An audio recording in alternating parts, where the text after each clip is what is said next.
Good afternoon, everyone. Maraming salamat, Brad JC Panganiban, for again moderating our this afternoon's debate.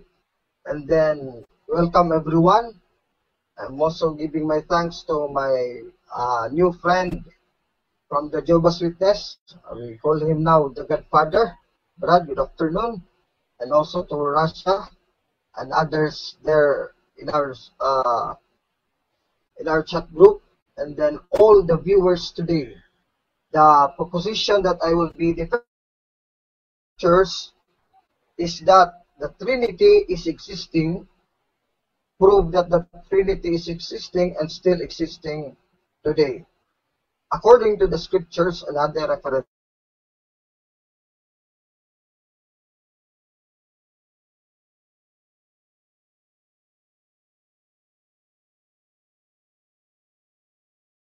CCC, this is the standard catechism of the Catholic Church. The CCC states here in paragraph 2, in the name of the Father and of the Son and of the Holy Spirit, article 232, 233, and 234 states, Christians are baptized in the name of the Father and of the Son and of the Holy Spirit, quoting Matthew 28:19. Before receiving the sacrament, they respond to a three-part question. When asked to confess the Father, the Son, and the Holy Spirit, I do. The faith of all Christians rests on the Holy Trinity, quoting from Saint Cesarius of Ars in his Sermon 9 exposition. 233 states, Christians are baptized in the name of the Father and of the Son and of the Holy Spirit, not in their names. Profession of Faith of Pope Vigilius I in 552 AD. For there is only one God, the Almighty Father, His only Son, and the Holy Spirit, the Most Holy Trinity. Article 234, the mystery of the Most Holy Trinity is the central mystery of Christian faith and life. It is the mystery of God Himself. It is therefore the source of all other mysteries of faith, the light that enlightens them. CCC again, page 69, article 232 to 233 and 234 of the Catechism of the Catholic Church.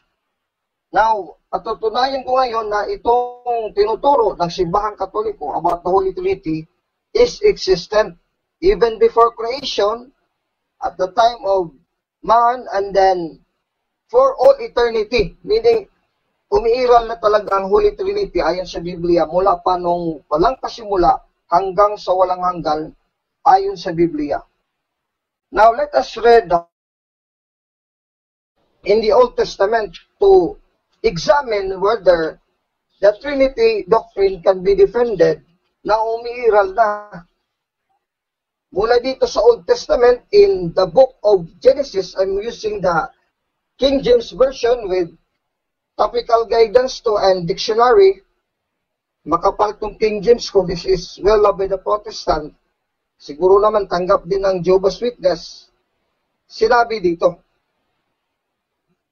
Genesis chapter 1, verse 1 to 3, sinabi dito sa King James English Version, in the beginning, God created the heavens and the earth. The word God here in the original Hebrew is Elohim, which implies plurality of majesty, power, omnipotence, and admits also of a plurality of person, kasi plural, no? Plural word or plural term. Ang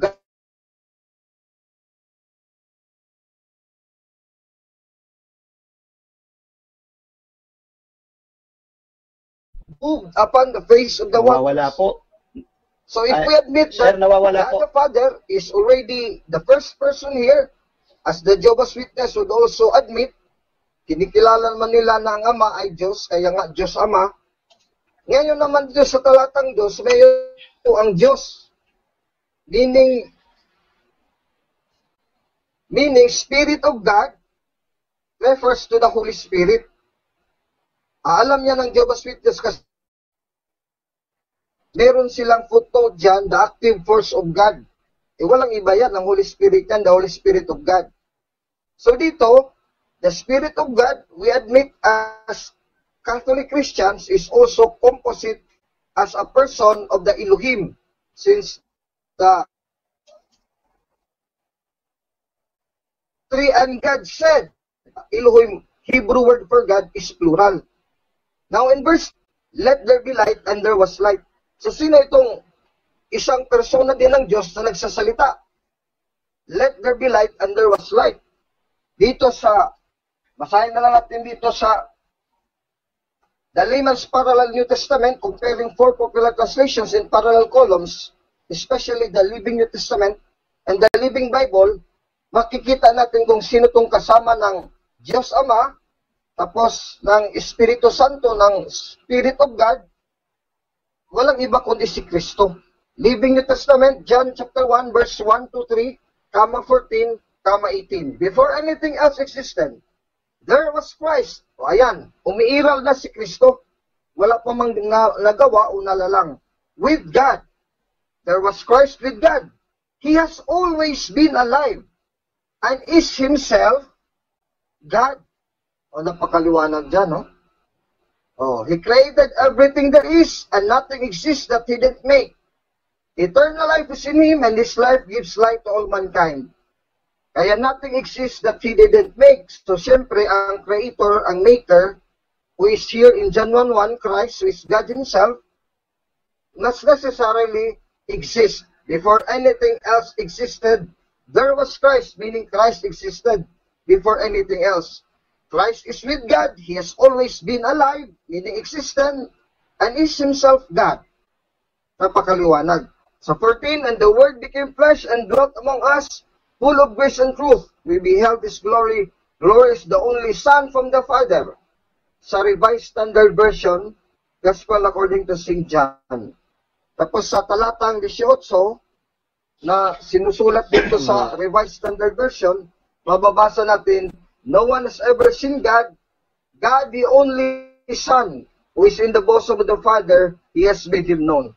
So merong God the Holy Spirit, God the Spirit. Sa Jehovah's Witness, translated nila sa active force, but referring to the Holy Spirit. O, yung God the Father naman, wala naman tayong debate dyan. Tanggap naman ng mga Jehovah's Witness. Pati ng Iglesia ni Cristo, mga Iglesia sa Diyos, at lahat ng mga reliyon, Katoliko at hindi Katoliko. Tapos yung God said, the Word of God yun, John 1:1, who is existent.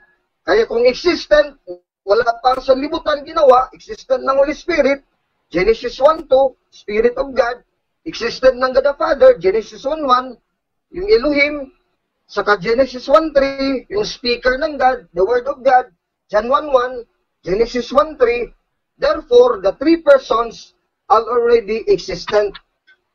Ngayon dito sa baba naman ulit, balik ulit tayo dito sa Genesis chapter 1, basa ko 1, 2, 3, kama lang dito sa baba, verse 26 to 27. Kung ang mga Jehovah's Witness, singular lang ang personod ng pagka-Diyos, ibig sabihin, si Jehovah yung Ama lang, exclusively. Yan din ang paniniwala ng mga separated brothers natin sa mga iglesia sa Diyos sa Amerika, at pati ng Iglesia ni Cristo dito sa Pilipinas. They share commonly the same paninindigan. Hindi na aayon dito sa pamantayan ng nakasulat letra po letra sa Biblia. Sa Genesis pa lang bagsak na. Bakit nasabi kong bagsak? Kasi sa Genesis 1, 26, 27, ganito ng ating mababasa. And God said, Elohim said, no? Yung plural Elohim. In Hebrew, God said, let us, using the plural personal pronoun, us. Here, the case is objective. Hindi subjective kasi us. Kung objective, we. Us, make man in our image. Our. So, meron ding our, no? Us, our. Possessive na tong our. Personal possessive pronoun, our. Tapos, plural pa rin. Our image. After our. Another our na naman. Dalawa na. Likeness. And let them have dominion over the fish of the sea. And over the fowl of the air. And over the cattle. And over the whole the earth. And over every creeping thing that creepeth upon the earth. So God, Elohim, in Hebrew, verse 27, created man in His own image. Singular na again, in the image of God, Elohim, plural, created He him.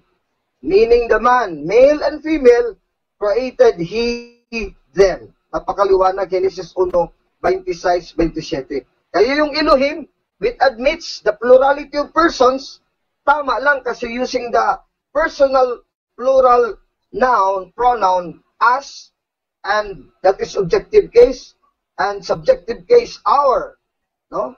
2 times our image, our likeness. Para hindi na tayo malito, para maging reasonable tayo, gagamit tayo ng dictionary. No, meron ako dito, Webster's Dictionary. Sana naman meron din dictionary si Brad Godfather ng Jehovah's Witness. Dito sa us, page 427 sa Webster's Dictionary, as personal pronoun plural, the objective case of we. Ayan, used as an indirect object. Direct object or object of a preposition. Personal pronoun plural. Kaya nga personal eh. Kung sa Latin, persona. Kung sa Gregoro, prosopon or prosopos. So hindi lang isang persona ang ama lang ang nagsasalita dito sa Elohim na plural kasi personal pronoun. That is very clear here. Kaya kung sasabihin niya, singular person lang ang God, the Godhead, hindi na makakalusot dito sa pamantayan sa nakasulat letra po letra sa Biblia, babagsak. Napakaliwanag po niyan mga kapatid ko, mga Katoliko at hindi Katoliko nanonood sa ating ngayong talakayan. Sa Genesis 3:22, inulit ulit, the Lord God Elohim, Adonai Elohim, Lord God in Hebrew, said, behold, the man is become as one of us, to know good and evil. O mayroon na namang ulit us. Again, sa dictionary, to be reasonable, we use the dictionary kasi tao naman tayo. Let us also base on grammar. No? Mga salita ginagamit sa Biblia, letra po letra, to admit of this truth. No? Katotohanan kasi ito eh. Sabihin sana niya, me, myself, hindi us. Genesis 3:22, to know good and evil, and now lest he put forth his hand, and take also the tree of life, and eat, and live forever. Therefore the Lord God sent him forth. Lord God, Adonai Elohim. In Hebrew, ganun pa rin nga word Elohim, plural. Admits the plurality of persons. As pa rin. So again, like Genesis 1:26-27 above, na-quote po kanila, plural, personal pronoun, objective case. As. So hindi lang yung speaker, yung Father, kasama yung Holy Spirit, Genesis 1:2, kasama yung Son, John 1:1-3, 14, 18. O napakaliwanag dito, second time na. No, consistent kasi ang Genesis para hindi tayo malilito. Genesis 11:7, ganun din. The third time, sinabi ng Diyos, go to, let us go down. O Lord na naman dito ang ginamit, ang Adonai. Let us go down and confound their language that they may not understand one another's speech. O napakaliwanag again, as na ulit, personal pronoun, plural. So pag sabing personal, so plural, more than one person. Kaya tanggalin mo yung personal pronoun lang, hindi pwede kasi ang mga bagay naman, mga hayop, hindi naman lang persona. Kung marami pang hayop, magsasabi ba ng hayop na as and we? Pag as and we, persona talaga, either espiritu o tao. Napakaliwanag dyan sa Biblia. Ngayon dito naman sa mga propeta, ganun din, 4 time. So grabe naman kung hindi natin maintindihan by mere reason, simple reason, ano? Sana mga saksi niyo ba, kung maririse niyo to sa talakay natin ngayong hapon, there is still time when we are still alive to accept the truth, to be humble with the truth, because the truth can save us and can set us free. John chapter 8, verse 31-32, let us humbly accept the truth so that we will be saved. John 8, 31-32, James chapter 1, verse 21, Santiago 1:21. Dito na ulit sa 4 times sa Isaiah chapter 6, verse 5, sinabi dito ng Panginoong Diyos. And I also heard the voice of the Lord God saying, whom shall I send? Singular yung whom. Yung Lord God, Elohim, I, may I na. Yung nagsasalita. Pero ulit, and who will go for us? Hindi yun mga anghel siya. Yun kasi siya ang nagsasalita na mag-uutos, baga magsusugo. Anghel ba ang susuin ng Diyos? Hindi nga. Si Isaiah ang kanyang kinusap dito. And who will go for us? Sabi ni Isaiah, then said I, here I am, send me. But actually sa Sa katuparan nito, hindi kay Propeta Isaiah sa natupad, kundi sa anak. Kasi sabi ng anak, ako ang pupunta para tutubusin at iligtas ang sangkatuuhan.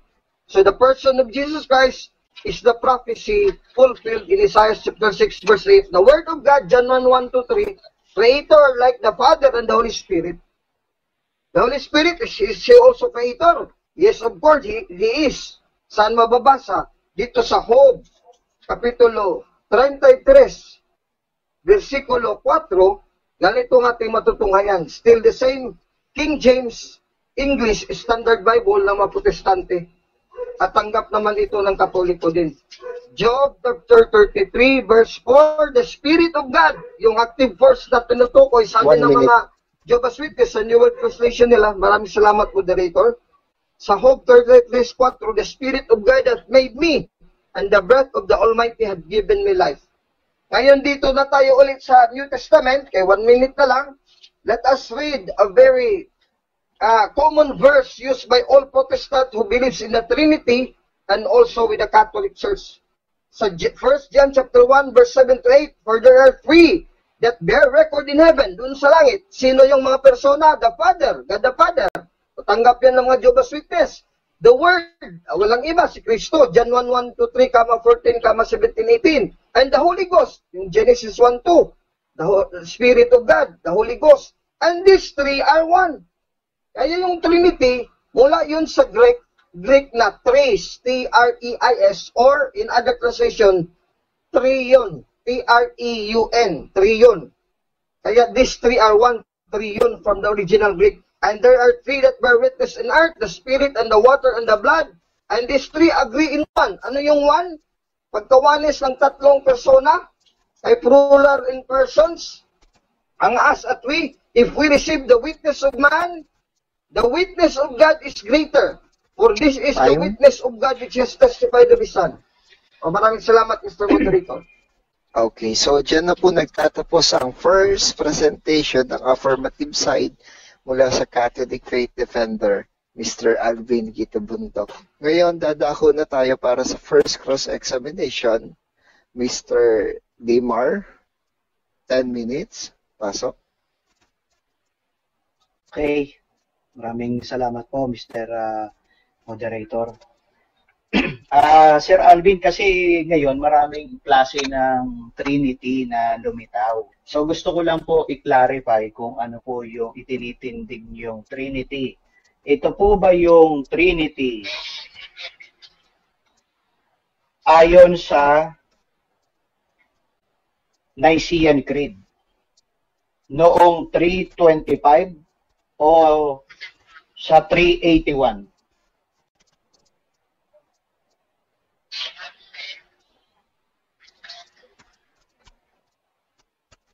Oh, I quoted niya sa CCC eh. Ayun, hindi lang sa 381, actually nag-umpisa yan.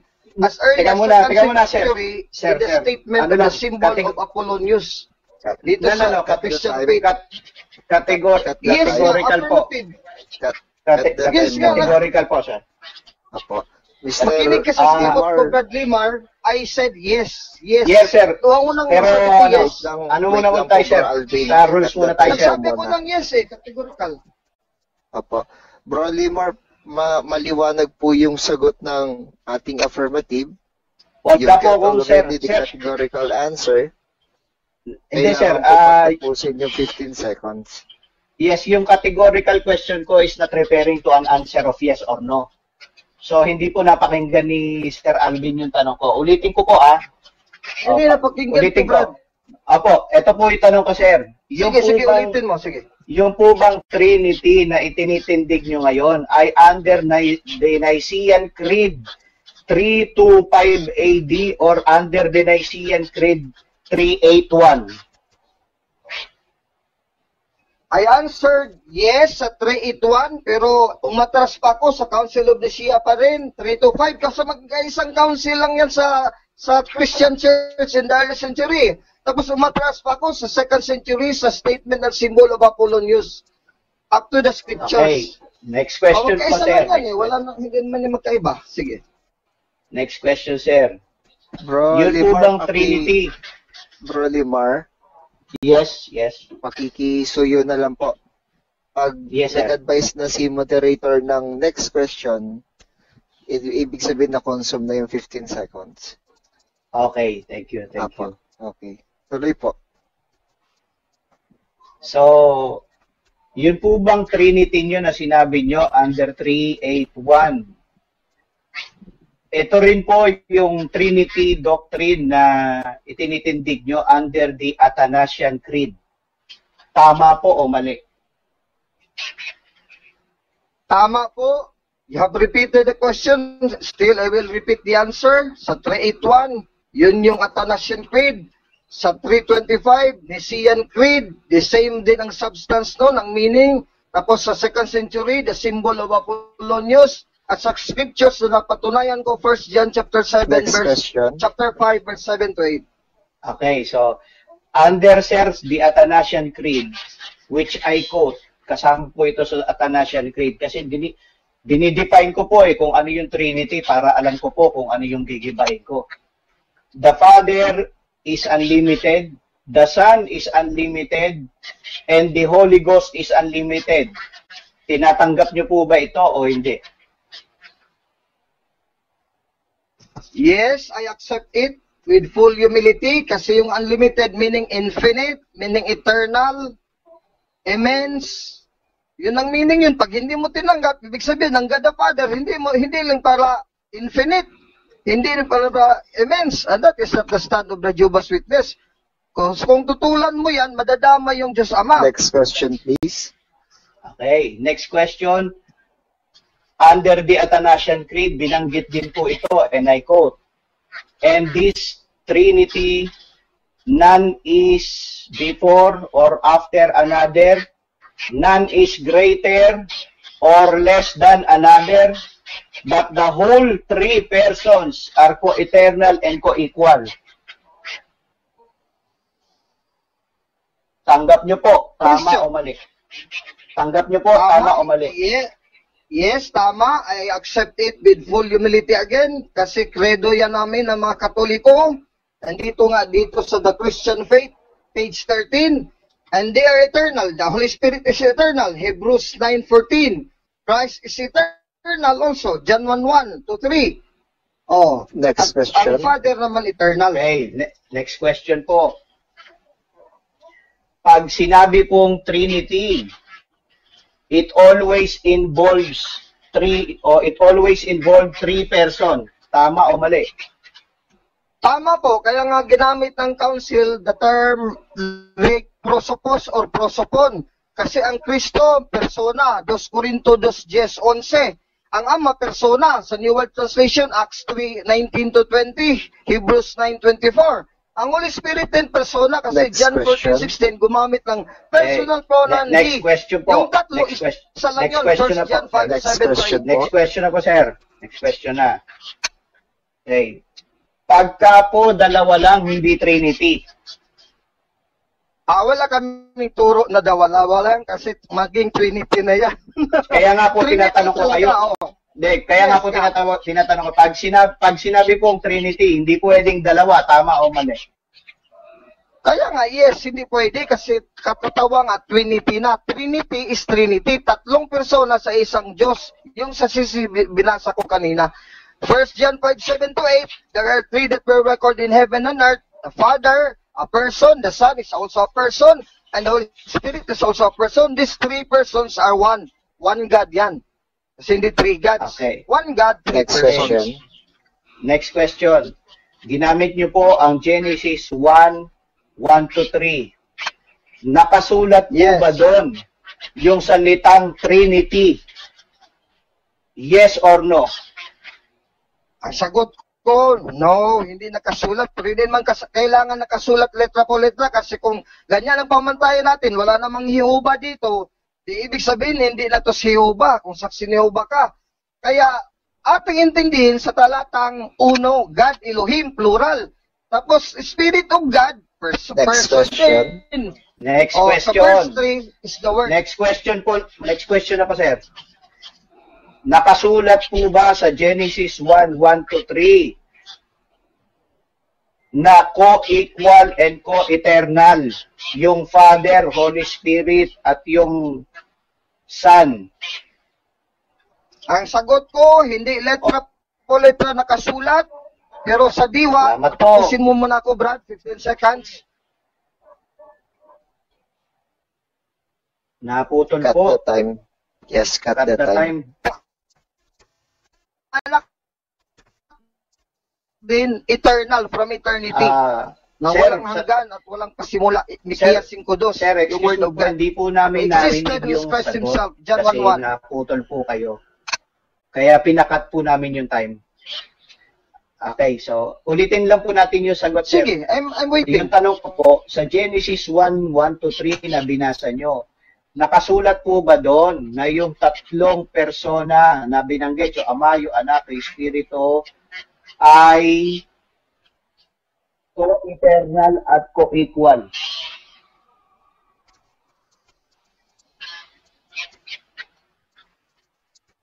Brother, kung nakinig ka, sana paulit-ulit kasi sinagot na kita. Hindi namin narinig. Cut the Sandali time. po. Hindi, sinagot Sandali lang, Debaters. sir. Sandali. Mr. Moderator, Debaters, cut the time, please. teka muna, Cut the time po muna. let me answer. Kaya nga, sir, Time pinapasagot debaters. kita uli kasi hindi JW, namin please, narinig. cut the time po. Okay. So, lilinawin lang po natin, Bro Alvin. Bali, kanina, Sige, yung sagot niyo po moderator. kanina, hindi narinig dahil Hindi nawala nakasulat. po kayo. Hindi po narinig yun na isagot nyo ng buo kasi medyo naputol yung signal ninyo sa amin. Kaya hindi Ba't narinig malinaw yung dito? sagot. Oo. Kaya proceed na sige. lang tayo para ulitin yung tanong. Okay. Go ahead. Sige. Nakasulat po ba sa Genesis 1:1-3 na yung Ama, yung Anak at yung Espiritu Santo ay co-equal at co-eternal? Ang sagot ko ulit, hindi nakasulat letra po letra, pero sa Psalms chapter 90 verse 2, and Mikias chapter 5 verse 2, and Hebrews 9:14, ang Holy Spirit eternal, ang Son eternal, Mikias 5:2, ang Ama na Diyos, siyempre naman, eternal naman yung Jehovah nyo, di ba? Kaya, Next question, hindi sa please. talata mismo dito, sa ibang talata naman yung anak Okay, at ang next question Espiritu po. Santo. Binanggit niyo po yung Genesis 1:26-27. Ginamit doon yung Hebrew word na Elohim. Tapos, binanggit niyo po yung salitang us. Yung po bang us doon? Let us. At iba pang tekstong ginamit niyo, Genesis 11:5.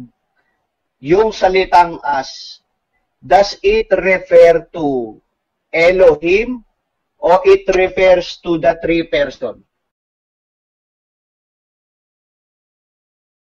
Pakaliwanag. So, ang persona, hindi isa lang, kundi tatlo. O maliwanag, Holy Spirit, Genesis 1:2, the Word Bro of God, Alvin. John 1:1, who is God also, the Word was God. Mr. So, meaning Moderator, three pwede persons po in ba- one God. 1 John 5:7-8. Bro Alvin. Okay. Yes. Hello, Bali- moderator. Try nyo po bumaba muna sa call. Then, try nyo uli mag-join. At i-off Kasi ko muna. napuputol. Yes, Sige. napuputol kayo. Okay, sige, moderator. Okay na ba, moderator? Okay na po. Okay na po. Sige. So, you have 15 seconds to answer directly. Pasok.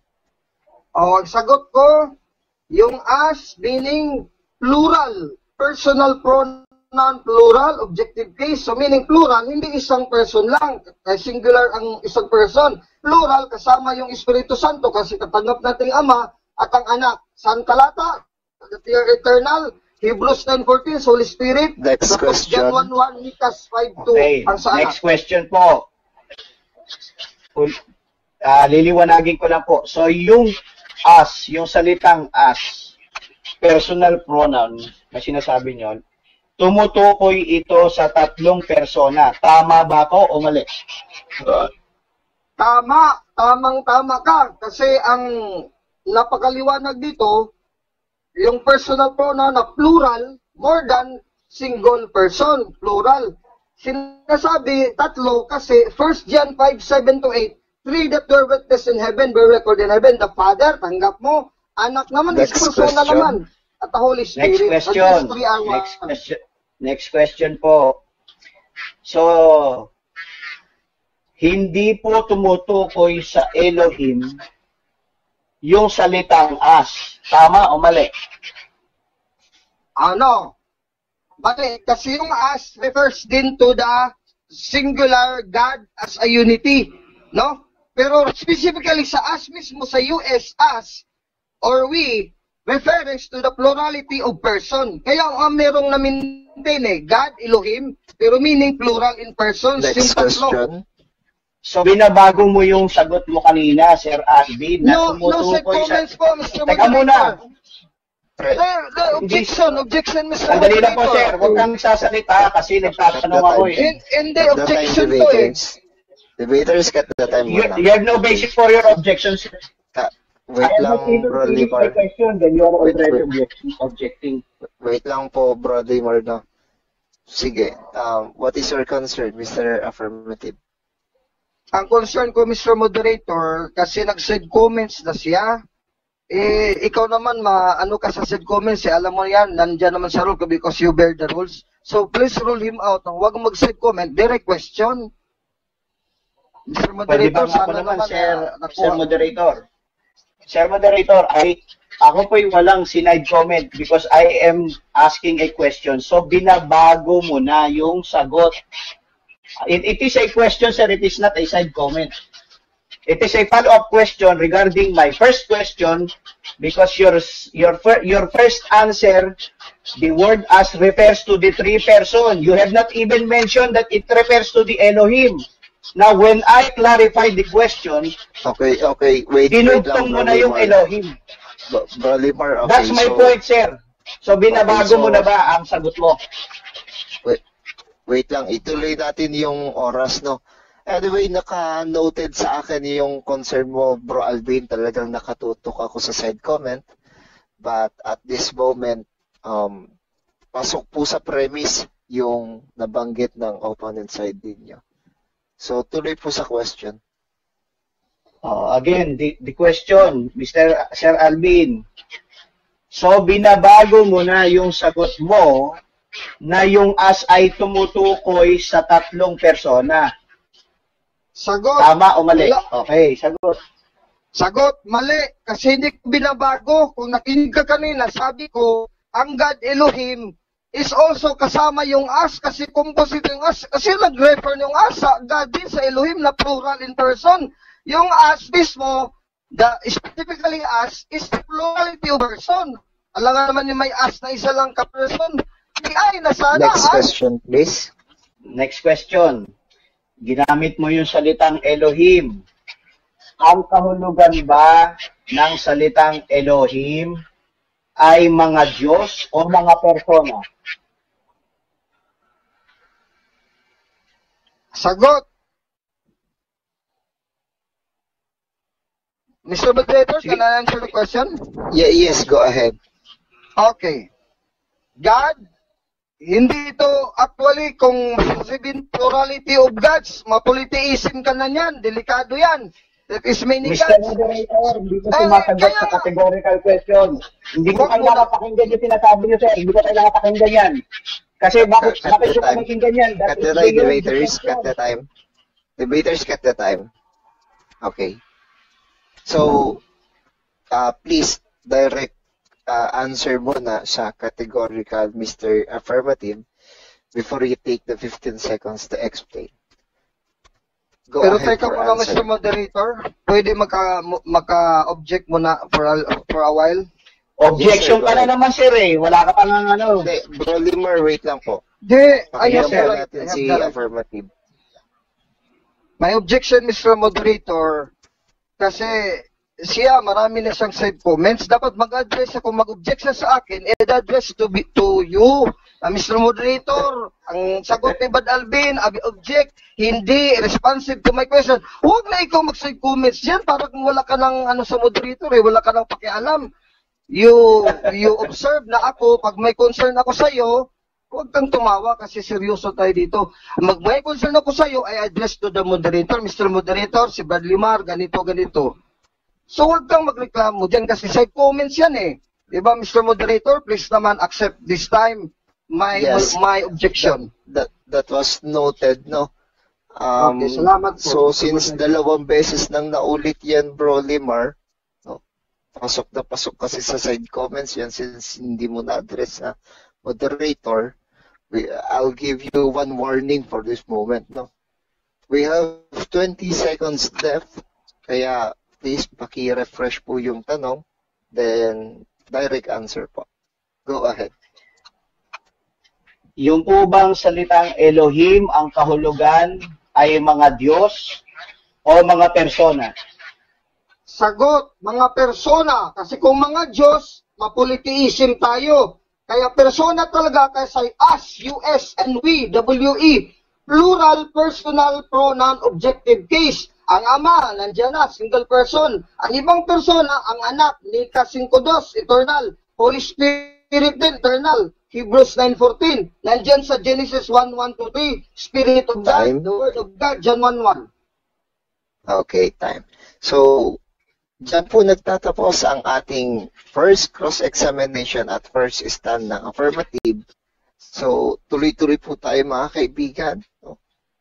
Ngayon, pakikinggan naman natin ang negative side mula sa JW, Mr. Limar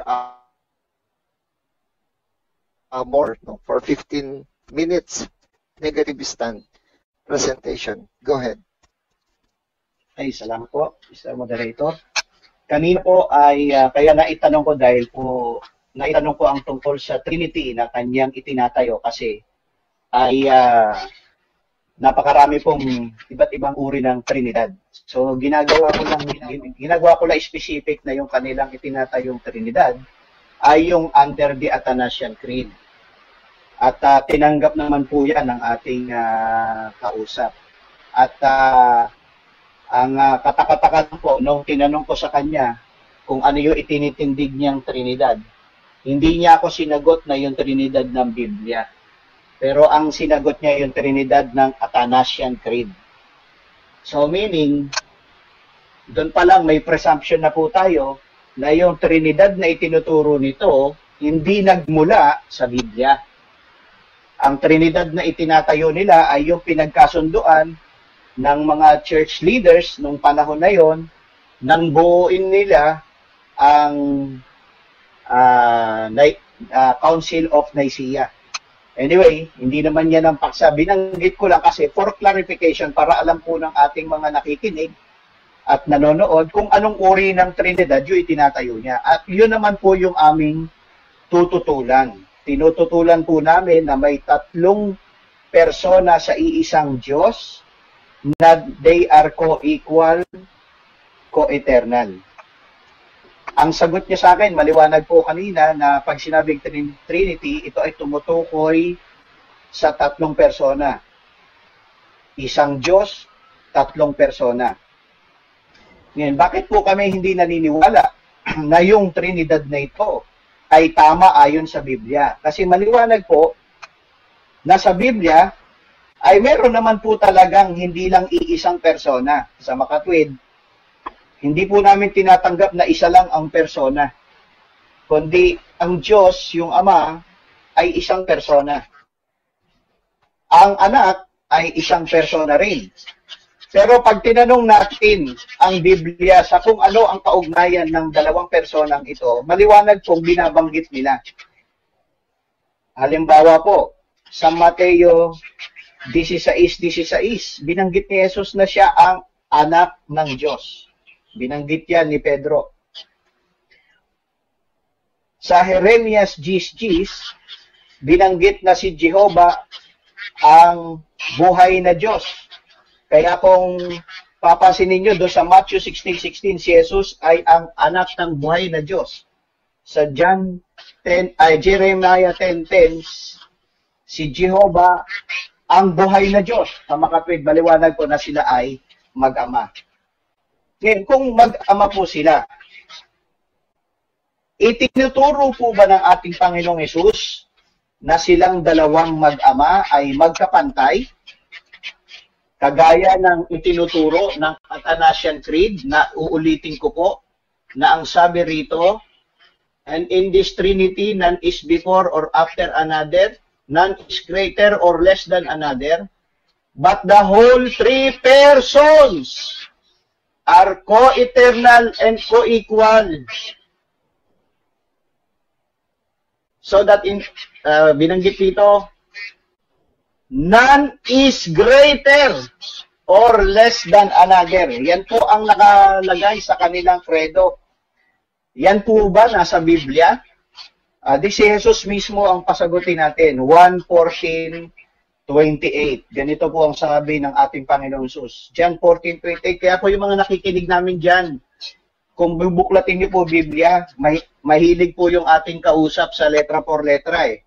Ito po, mismo si Jesus ang nagsabi. Ano sabi? 14:28. Narinig ninyo na sinabi ko, aalis ako at babalik akong muli sa inyo kung iniibig nyo ako. Magsasaya kayo, napupunta ako sa Ama. Dahil ang Ama ay mas dakila kaysa akin. Ay sinong pakikinggan ko, kayo po mga kababayan na nandyan na nakikinig. Sino po ang inyong pakikinggan at paniniwalaan? Itong mismong salita ni Jesucristo ay sinasabi nitong si Sir Alvin. Hindi naman po siguro Diyos ito si Alvin para inyong pakinggan. Di po ba? Dapat ito pakinggan natin. Ito ang itinuro ni Jesus eh. Ngayon, ito tanong. Nagsisinungaling ba siya nung sabihin niyang mas dakila ang Ama niya kaysa kanya? Nagsisinungaling siya? Ewan ko kung sasagutin ako ng oo dyan. Nagbibiro ba siya nung sabihin niyang ang Ama'y mas dakila kaysa akin? Nanloloko ba siya ng tao nung sabihin niya yan? Kasi ang totoo pala, pareho lang sila, ang sinasabi niya mas dakila. So di ba panloloko yon? Pero maliwanag sa Biblia, ang Panginoong Jesus kailanman hindi kinasumpungan ng kasinungalingan yan. Sa makatwid, ang Panginoong Jesucristo, lahat ng sinabi niya totoo. Kaya yung sinabi dito ni Jesus na ang kanyang Ama'y mas dakila kaysa akin, tinumba na agad yung Athanasian Creed niya. Sa Athanasian Creed, ano sabi? None is greater or less than another. Pero kay Kristo, hindi po ganun. Ang liwanag na mas dakila yung Ama niya. Ito tanong ko. Kung Kristiyano ka, ano dapat ang itinuturo mo? Yung lumalabas sa bibig ni Kristo o yung pakahulugan natin sa sinasabi niya? Yan ang nakasulat eh. Ang liwanag eh. Samantalang nung tinanong ko siya sa mga tekstong ginamit niya kanina, hindi naman nakasulat doon yung salitang Trinidad. Hindi rin nakasulat doon. Inamin niya na sila ay co-equal, co-eternal. Paano nakatindig? Mamaya, babalikan ko po yan. Nagtatayo pa lang ako eh. Bakit po sinabi ni Jesus na mas dakila yung Ama kaysa sa Kanya? Tanungin natin muli, Panginoong Jesus muli. Hindi po yung kung sino-sino tao. Ito po, Matthew 24:36. Ano sabi niya? Si Jesucristo ito, tungkol sa araw at oras na yon, ay walang sino man ang nakakaalam, kahit ang mga anghel sa langit, o kahit ang anak, kundi ang Ama lang. Di ba maliwanag yan mga kababayan? Mayroon bang nalalaman yung Ama na hindi alam ng anak? Pasagutin natin yung Panginoong Hesus. Meron. Dahil tungkol sa araw na yon, hindi alam ng anak, kundi ang Ama lang. Ulitin ko yung tanong. Nagsisinungaling bang Panginoong Hesus nang sabihin niya na hindi niya alam? Yung pala alam niya.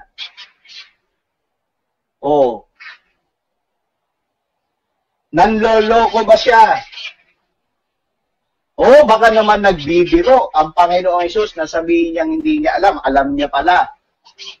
O dito pa lang po babalikan ko yung Athanasian Creed niya. Ano sabi doon? The Father is unlimited. The Son is unlimited. The Holy Ghost is unlimited. Samantalang dito, limitado kaalaman ni Kristo. Paano ngayon sinasabing tama itong Athanasian Creed na itinitindig nito ng ating kausap? Maliwanag po dito, di ba? Kaya nga hindi magsisinungaling si Jesus mga kababayan namin na nakikinig.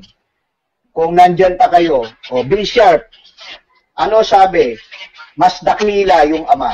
Sa paanong paraan naging mas dakila? Nagbigay ng halimbawa, Panginoong Jesus. Dito pa lang. Wala na siyang naitindig kanina bilang Trinitarian. Inamin pa na hindi naman pala yung biblical Trinitarian ng Trinity pala ng Athanasian Creed na binuo noon ng mga church leaders. Ito, ituloy po natin. Bakit po hindi sila pantay? Unang Korinto 11:3. Ayan. Ano po sabi rito? Pero gusto kong malaman ninyo na ang ulo ng bawat lalaki ay ang Kristo. Ang ulo ng babae ay ang lalaki. At ang ulo ng Kristo ay ang Diyos.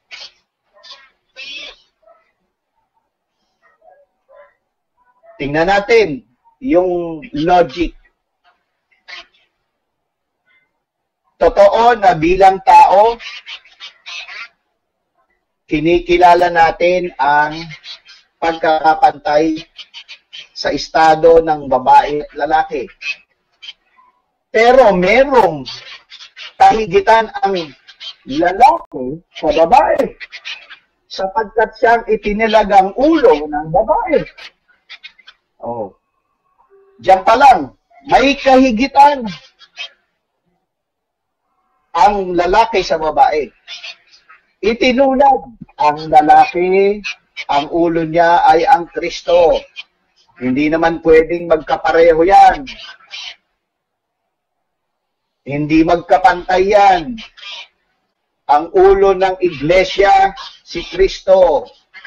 Ang ulo ng lalaki ay si Kristo. Hindi pwedeng si lalaki maging ulo ni Kristo o pareho silang ulo. Next level tayo. Sino ang ulo ni Kristo? Ang Diyos. At kung ating titingnan pa sa ibang talata ng Biblia, yung tinutukoy ni Kristo ang Diyos dyan ay yung Ama. Sa makatwid, sa pagiging ulo, nakahihigit ang Ama. Paano natin natiyak na totoo ang pahayag na ito ni Apostol Pablo? Basahin natin, Colosas 3:1. Sabi po dito, gayunman kung ibinangon kayong kasama ng Kristo, patuloy na hanapin ang mga bagay sa itaas, kung saan nakaupo ang Kristo, sa kanan ng Diyos. Saan nakapwesto ang Panginoong Jesus? Yung personang anak nasa kanan ng Ama. Hindi po niya inupuan yung posisyon ng Ama. Kasi hindi pwede yun Dahil dalawang persona sila ang pinag-uusapan natin dito, may kahigitan ba yung Ama sa anak? Na yan ang nagpapamali sa Trinidad na doktrina na itinatayo ni Sir Alvin. Na walang nakahigit, they are co-eternal, co-equal. Parehong unlimited sa lahat ng bagay. Ngayon, ano pa nagpapatunay na talagang pagdating sa itaas, sa langit, hindi magkapareho sa otoridad ang Ama at ang Anak? Basahin natin, Mateo 20:20. tingnan natin mga kababayan, pakibuksan nyo itong Bible nyo ha. Ang sabi po dito, pagkatapos, lumapit kay Jesus ang asawa ni Zebedeo kasama ang mga anak niya. Lumuhod ito para makiusap. Sinabi ni Jesus sa kanya, ano ang gusto mo? Sumagot siya, kapag naroon ka na sa iyong kaharian, paupuin mo sana sa tabi mo ang dalawa kong anak, isa sa kanan mo at isa sa kaliwa mo. Sumagot si Jesus, hindi nyo alam kung ano ang hinihingi ninyo. Kaya ba ninyong inuman ang kopa na malapit ko ng inuman? Sinabi nila sa kanya, kaya namin. Sinabi nila sa kanila, talagang iinuman ninyo ang aking kopa, pero hindi ako ang magpapasya kung sino ang uupo sa kanan ko at sa kaliwa ko. Ang aking Ama ang magpapasya kung para kanino ang mga pwestong iyon. Oh, hindi pwedeng sa lupa ito. Ang tinutungol kasi rito, pag-upo sa kaharian ng langit. Oh, pero, ano ang itinuro ng Panginoong Hesus? Kaninong pagpapasya? Hindi sa Kanya, kundi sa Kanyang Ama. Maliwanag po na kahit pagdating sa langit, hindi totoo yung binabanggit ng turo ng Trinidad na sila'y magkakapantay. O, ulitin po namin, naniniwala po kami na ang Ama ay isang persona at na ang anak ay isang persona. Hindi po namin pinag-iisang persona yan. Hindi po namin pinag-iisang persona. No. Sila po yung magkahiwalay, magkaiba, at hindi magkapantay. Yan po ang maliwanag na sinasabi ng Biblia. Ngayon, para mas lalo pa nating patunayan, ano po, yung pong itinuturo mismo ng ating Panginoong Hesus na siya po ay hindi kapantay ng Ama. Ito po, teksto, 1, Kabanatang 20, talatang 17. Ilang minuto pa po, Mr. Moderator? Ayun, kaya 40 po, seconds. po kasi para mailanding po eh. Sabi po dito, 20:17, sinabi ni Jesus, huwag kang lumapit sa akin dahil hindi pa ako aakyat sa Ama. Pumunta ka sa mga kapatid ko at sabihin mo sa kanila, aakyat ako sa aking Ama at inyong Ama at sa aking Diyos at inyong Diyos.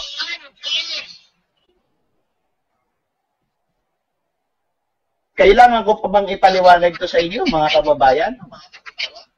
Di ba maliwanag na ang Panginoong Hesus ay mayroong kinikilalang Diyos? Time.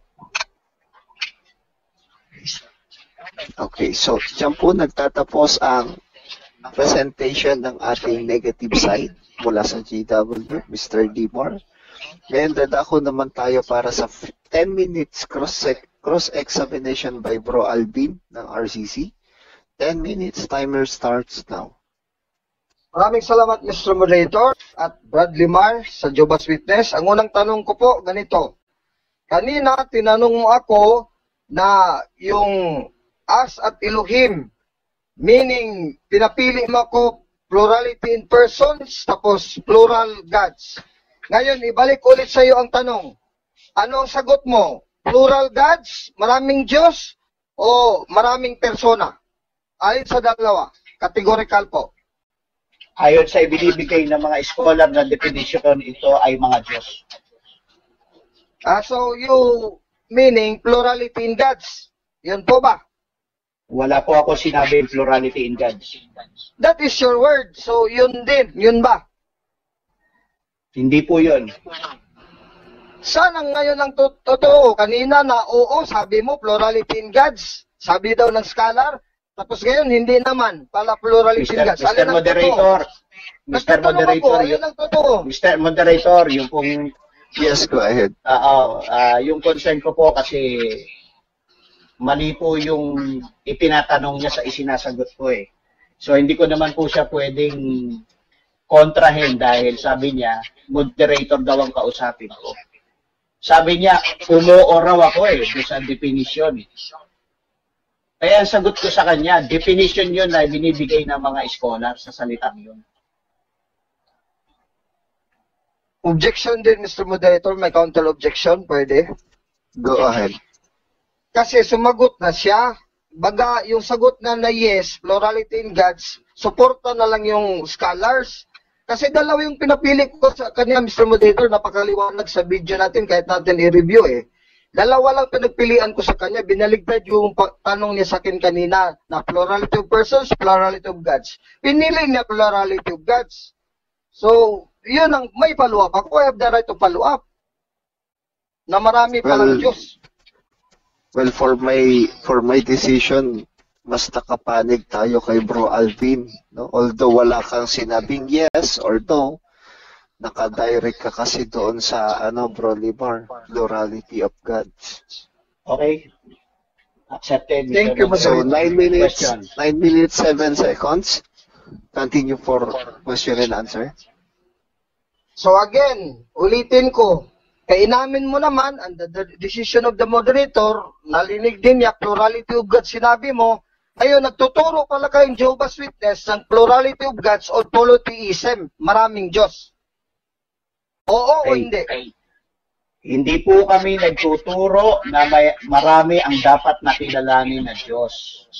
Yung sinagot ko na po, hindi. Ang sagot ko po ganito, sa Bible, talagang maraming sinasabing Diyos. Next question. Next question.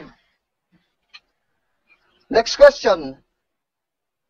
Saan ang tunay na sagot mo? Kanina na umuo ka na plurality of gods, sinuportahan mo pa ng Bible scholars, o ngayon naman na bumuelta ka, hindi pala. Saan talaga ang totoo? Plural gods o hindi plural gods? Saan sa dalawa? Ang paninindigan ng Jehovah's Witness. Wala po sa dalawa ang sagot ko. Next question without explanation, please. Teka muna, Mr. Moderator, I would like to make an objection. Kasi nasagot na sa kanina eh, kaya nga nag-follow up ako. Tapos ngayon naman, maghugas siya ng kamay na para bang wala siyang sinabi kanina. Eh, meron naman siyang sinagot kanina, Mr. Moderator. Nirule out mo nga na in-accept na niya plurality of gods. So please, Moderator, pasagutin mo talaga siya kasi lalabas dito, parang yung unang sagot niya, parang hindi niyo binagyan ng halaga niya. So, okay, Mr. Moderator, ako naman po. Ito naman po yung sagot ko. Ang tinatanong niya sa akin yung term na Elohim. Yan po ang sinagot ko. Hindi ko po sinasabi sa kanya na kinikilala namin na maraming Diyos. Pinapaliwanag ko po na sa Bible, maraming tinatawag na Diyos. Pero kami, mga saksi, may isa lang kami kinikilalang Diyos. Yun po yung hindi ko maisagot kasi hindi niya tinatanong yun. Mali yung tanong niya. Hindi ko maisasagot yung sagot ko doon sa tanong niya. Okay. So, Bro Alvin, bali papasok po tayo sa rule number 2. Ang sabi ng rule number 2 natin, kung walang sagot sa categorical question, automatic next question without explanation. Okay, Mr. Moderator. Thank you. I'll respect your decision. Now, sunod na tanong, Bradley Mar. Sabi mo, maraming Diyos. Nag-quote ka. Maraming Diyos, di ba? Sabi mo kanina. Ang tanong ko, yung maraming Diyos na tinutukoy mo, na ayon siguro sa akala mo sa Biblia, tunay yun o hindi? Pakisagot po. Yes or no? Tunay yun? O hindi? Yung pong mga... Ito po, sumasagot nga po ako. Ang tanong niyo po ay tunay o hindi. Tama po ba yun yung tanong niyo? Tunay o hindi? Huwag kang magtanong sa akin. Sa moderator, At the time, address to the moderator to clarify. Cut the time. Okay. So, 7 minutes, 19 seconds, no? Alam mo naman ang rules natin, Bro Limar, although accepted naman na kung hindi naging malinaw. Pero you don't have to take the time of your opponent, no? Sayang po yung oras niya. Sa ngayon, hindi mo na kita bigyan ng warning dyan. Siguro, intindihin natin yung signal. Pero i-adjust ko ng kaunti yung oras ng nagtatanong para maibalik naman yung oras niya. No? Paki-clear na lang po yung tanong, Bro Alvin. Ulitin ko po, Mr. Moderator, Badlimar, ang tanong ko, simple lang. Yung inaamin mo, ina-affirm mo na plurality of gods, maraming Diyos, tunay yun, ang maraming Diyos, sa kaalaman mo, hindi tunay. Alin po? Tunay o hindi? Okay. Yung pong maraming Diyos na yon ay hindi namin kinikilalang ang tunay na Diyos.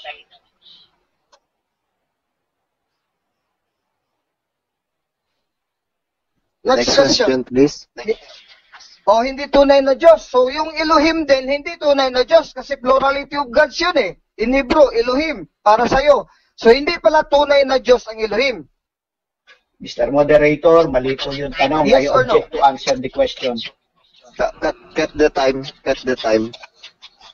Bro Limar, ang rules po kasi natin, pagka wala po kayong isasagot doon sa categorical ng nagtatanong, no explanation. Bali, kumbaga halimbawa may categorical yes or no, eh hindi ninyo kayang sagutin ng yes or no or tama I can o answer mali. with that. Wag po kayo magbibigay Pwede ko ng pong sagutin explanation. Okay? Okay. Sige po. So nakalaps po kayo. Opo, nakalaps po kayo sa pagkakataon na ito. Against po yun sa rule number 2. Then may dalawa na po kayong warning. Remind ko lang po, Bro Limar, sa rule number 5 natin, pag po nakatatlong warning kayo, mag-a-add po tayo ng 1 minute kay Bro Alvin to Sige po. continue his question. No? Kasi so, 6 iniisip minutes, ko po kung saan 51 seconds. Iniisip ko lang po kung saan papasok na ground eh. Kaya yung mga tanong eh. Pasensya na po. Okay. Sige po. Okay. So, 6 minutes, 51 seconds. Question, please. Question, yung Elohim, that you affirm plurality of gods, tunay yung Elohim na plural of gods, sabi mo o hindi?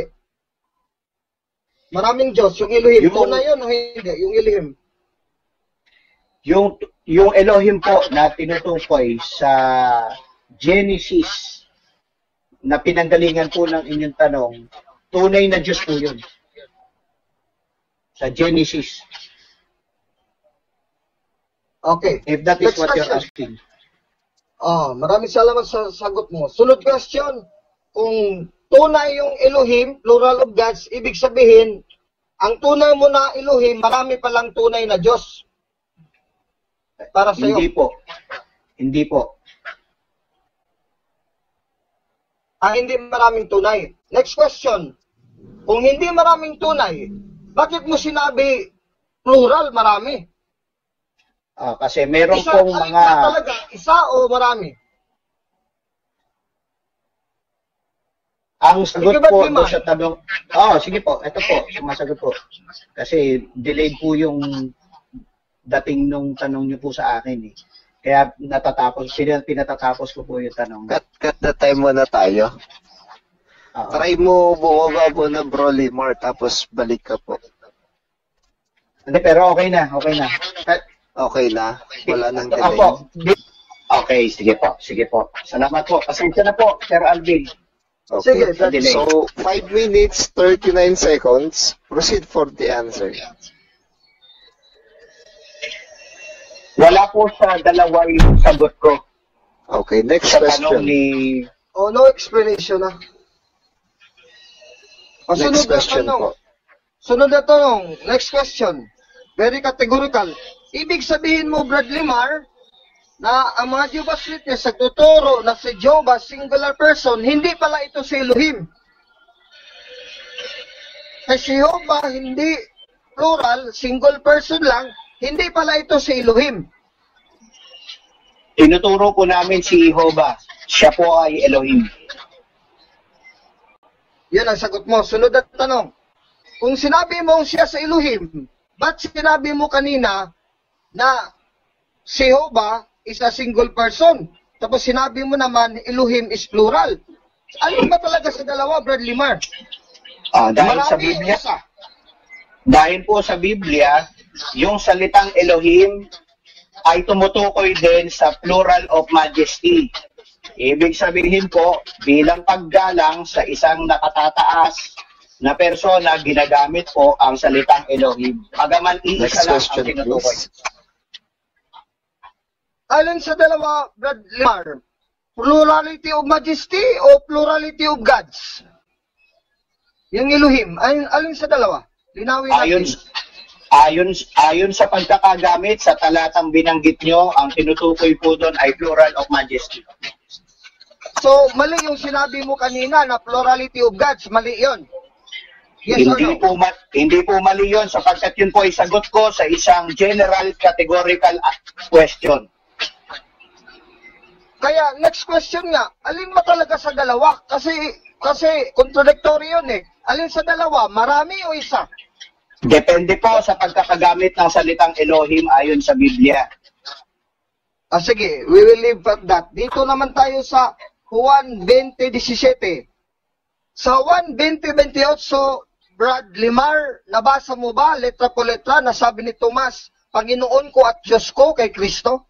Nabasa mo o hindi? Yes or no? Mr. Moderator, pwede pong i-clarify yung tanong po uli. Paki-ulit po yung tanong. Ang tanong sa iyo, Bro Limar, about John 20:28, kung nabasa mo daw po yun. Ayan, so. Kasi nabanggit niya kasi yung John 20:17, tapos biglang naging John 20:28. Opo, nabasa ko po yung John 20:28. Maraming salamat. Sunod na tanong. Sa John 20:28, anong mababasa letra po letra na sinabi ni Tomas kay Kristo? Panginoon at Diyos o hindi Panginoon at Diyos? Alin sa dalawa? Sumagot si Tomas, Panginoon ko at Diyos ko. Maraming salamat. So, tanggap po na ngayon na Diyos pala si Jesus. Wala po akong sinabi na hindi namin tinatanggap na si Jesus ay Diyos. Alin ba sa talaga, Brad Limar, tinanggap niyo Jehovah's Witness na si Jesus ay Diyos o hindi Diyos? Si Jesus po ay Diyos. Kanina sabi pero hindi siya ang Diyos. Sandali lang po, may 15 seconds po ako eh. Sinasabi po ng Biblia na si Jesus ay Diyos, pero hindi po tinatanggap ng Biblia na si Jesus ang Diyos. Sapagkat sila'y dalawang magkaibang persona na may dalawang magkaibang kalagayan. Maraming salamat sa sagot. Sunod na tanong ko. So, nagtuturo kayo ng dalawang Diyos sa saksi ni Jehovah. Ang mga saksi ni Jehovah, dalawang Diyos pala talaga ang saksi ni Jehovah. Ang mga saksi ni Jehovah po'y kumikilala sa iisang tunay na Diyos lang po.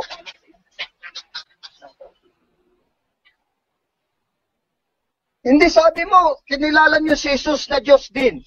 Ayon sa Juan 20:28. So, ngayon, ang Ama ay Diyos, ang Anak Diyos. Anong Diyos nyo? Dalawa o isa? Naniniwala po kami na si Jesus ay Diyos sa kalagayan. Pero hindi po siya ang tunay na Diyos na dapat kilalanin ng mga Kristiyano. Sa ikalawang Timoteo, binanggit, unang Korinto po, binanggit po yan, 8:5 sa 1:7, na meron tayong iisang Diyos ang Ama at iisang Panginoon si Jesucristo. Maraming kinikilalang Diyos. Ulitin ko ang tanong. Ilan ba talaga ang Diyos sa tinuturo ng saksi ni Jehovah? Ilan? Isa o dalawa? Dalawa. Isa po ang kinikilala naming tunay na Diyos na dapat na kilalanin yung Ama. So, sunod na tanong, yung anak pala na kinikilalang Diyos, hindi tunay. Yung pong Diyos, yung pong anak na kinikilala namin si Jesus, siya Cut the time. po ay Diyos. Cut the time. So, remaining time, 1 minute, 27 seconds. Bro Ramil, para hindi po kayo mapasok sa third warning, you have to answer directly po. Categorically, tapos explanation po for 15 seconds. So, tuloy po sa tanong. Patuloy sa tanong, salamat Mr. Moderator. Limar, again, yung si Jesus, tunay na Diyos o hindi tunay na Diyos? Ano yung sasaksi niyo ba? Si Jesus ay Diyos. Tunay o hindi tunay? Hindi po ako makakasagot sa dalawang tanong na yan dahil mali po No yung explanation po pag ganun po, Ramil. sige po, no answer po. Hindi po ako makakasagot. Okay. Sorry po. Sunod na tanong. Okay. So, 1 minute. Sige, 1 minute 18 seconds tuloy po. Sunod na tanong. Ang pagka-Diyos ni Jesus, Diyos sa kalikasan o hindi Diyos sa kalikasan? Sa likas, by nature. Diyos sa kalikasan. Maraming salamat. Okay, sunod na tanong. Ilan na ngayon ang tunay na Diyos sa saksi niyo ba? Dalawa o isa? Sinagot ko na po kanina yan, Mr. Ilan nga? Bilangin mo. I need a number. 1 or 2? Pag Diyos po, banggit ko po kanina, marami pong Diyos. Kasama po si Jesus. Categorical, Bro Ramil. Categorical po. 40 seconds. Pwede pong, Mr. Moderator, pwede pong mag-comment saglit. Okay, go ahead. Ito na po yung comment ko lang po. Kasi yung pong itinatanong kasi sa akin, magkakaiba ng konsepto. So, hindi po pwedeng sagutin ayon doon sa Kaya rule number 2 po, yung aking ina-apply. Kaya lang, humingi ako ng paumanin kasi hindi ko alam kung paano sasagutin yung yung tanong dahil magulo eh. Naguguluhan po ako sa tanong niya. Teka lang, bro Ramil, wait lang po. So since aminado ka naman, Bro Ramil, na nakaka-bypass ka doon sa automatic next question without explanation. Ano po ba? Ganito po, Mr. Moderator, pwede pong magtanong na lang. Pag sinabi po bang walang sagot, ibig sabihin yung hindi mo masasagot sa categorical, ano po ba yung ine-expect nila na sagot? Well, yung question, kung irrelevant para sa yung question, automatic, sasabihin mo na lang ng next question. Okay. So, wala ka ng sagot wala kang dating doon sa tanong na yon, meron ka namang pagtindig mamaya, doon mo na lang siya linawin, no? Pero sa ngayon, sa pagkakataon na to, Bro Ramil, nakatatlo na po kayong warning. Ayon sa rules natin, madadagdagan po ng 1 minuto si Bro Alvin, So, Bro Alvin, okay. No problem po. Ngayon, alam ko na po yung mga termino na okay. 1 minute 40 seconds. Tuloy po. Sunod na tanong. Kasi inamin mo, Brad Limar, kanina na sa kalikasan, Diyos Jesus sa Juan 20:28. So ngayon, ang tanong, ilan na ngayon ang Diyos sa saksi ni Jehovah na Diyos sa kalikasan by nature? Isa o dalawa? Categorical. Isa o dalawa? You must choose. Next question po. Next question. Maraming salamat. Okay, sunod na tanong. Ayon sa Colossus 3:1, nandoon sa kanan si Jesus nakaupo. Pero di ba, Brad Limar, yung kanan sa luklukan ng Diyos, nandoon pero sa luklukan ng Diyos ayon sa Biblia? Sangayon ka o hindi? Naputol po yung niyo sa akin, yung words niyo. Ulitin ko lang, Brad Limar. Di ba yung sa Colossus 3:1 na nakaupo si Jesus sa kanan ng Diyos, yung kanan side ng Diyos, nandoon pa rin sa loob ng luklukan ng Diyos. Sang-ayon ka o hindi? Colossus 3:1. Sang-ayon po sa langit yan. Maraming salamat. Next question. So, ibig sabihin, kasi saklaw siya at sakop sa luklukan ng Diyos, sa trono ng Diyos, ibig sabihin, pareho sila ng majesty as king or God. Sang-ayon ka? Oo o hindi? Hindi pareho po. sila ng majesty. Hindi. Kasi wala. So, ibig Kasi po, sabihin, 15 seconds, please. 15 seconds. Teka Go po, ahead. Hindi po, sapagkat doon po sa Colossus 3:1, wala pong binabanggit tungkol sa kanilang kaluwalhatian or majesty. Kaya yun po ang sagot ko sa inyo. Next question. kaya nga, next question. Kung isa silang luklukan, ibig sabihin, pareha sila ng majesty as God. Pareha o hindi? Time. Time. Time na? Okay. So, Okay, dyan po nagtatapos ang cross-examination ni Bro Alvin kay Bro Limar ng JW. No? Ganado ang ating mga viewers, no? So, sa mga nanonood sa comment natin, makikisuyo po uli kami na paki-maintain lamang po ang ating mga comment section.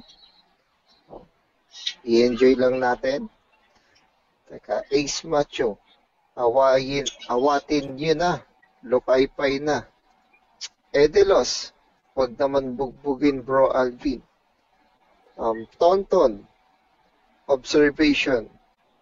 Alvin, kung plural ang Elohim, ibig mo ba sabihin ay marami ang tunay na Diyos? Napakahaba ng comment ni Tonton. No? Si Atlantean Tot, nanonood rin sa atin. Okay na po ba ang signal ninyo, Bro Alvin? Okay lang, moderator. Very clear and copy.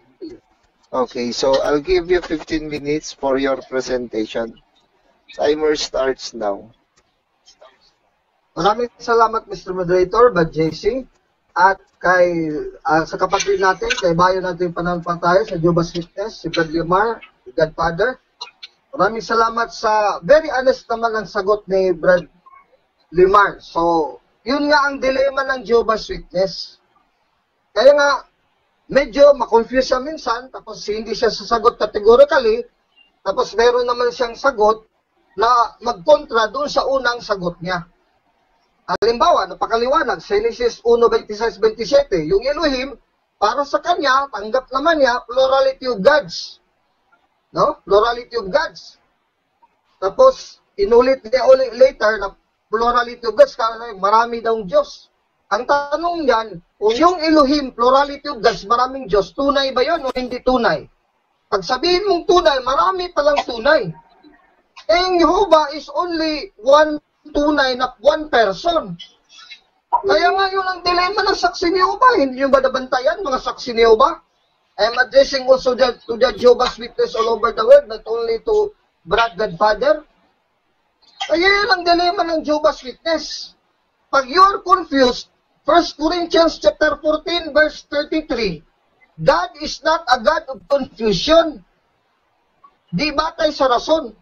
Lumabas ngayon sa rason, yung as na personal plural pronoun, marami sa person, na hindi pala natanggap marami sa person, kasi yung gods mismo ang plural, yun nga by reason, lalabas, maraming Diyos itong saksing Jehovah. Eh, more than one nga inangkindi niya si Jesus din sa John 20:28, Diyos sa kalikasan. Meron din dyan na babasa sa Isaiah 26, tanggap naman sa saksi ni Jehovah, letra po letra, mighty God o tunay talaga na Diyos Jesus, mighty God.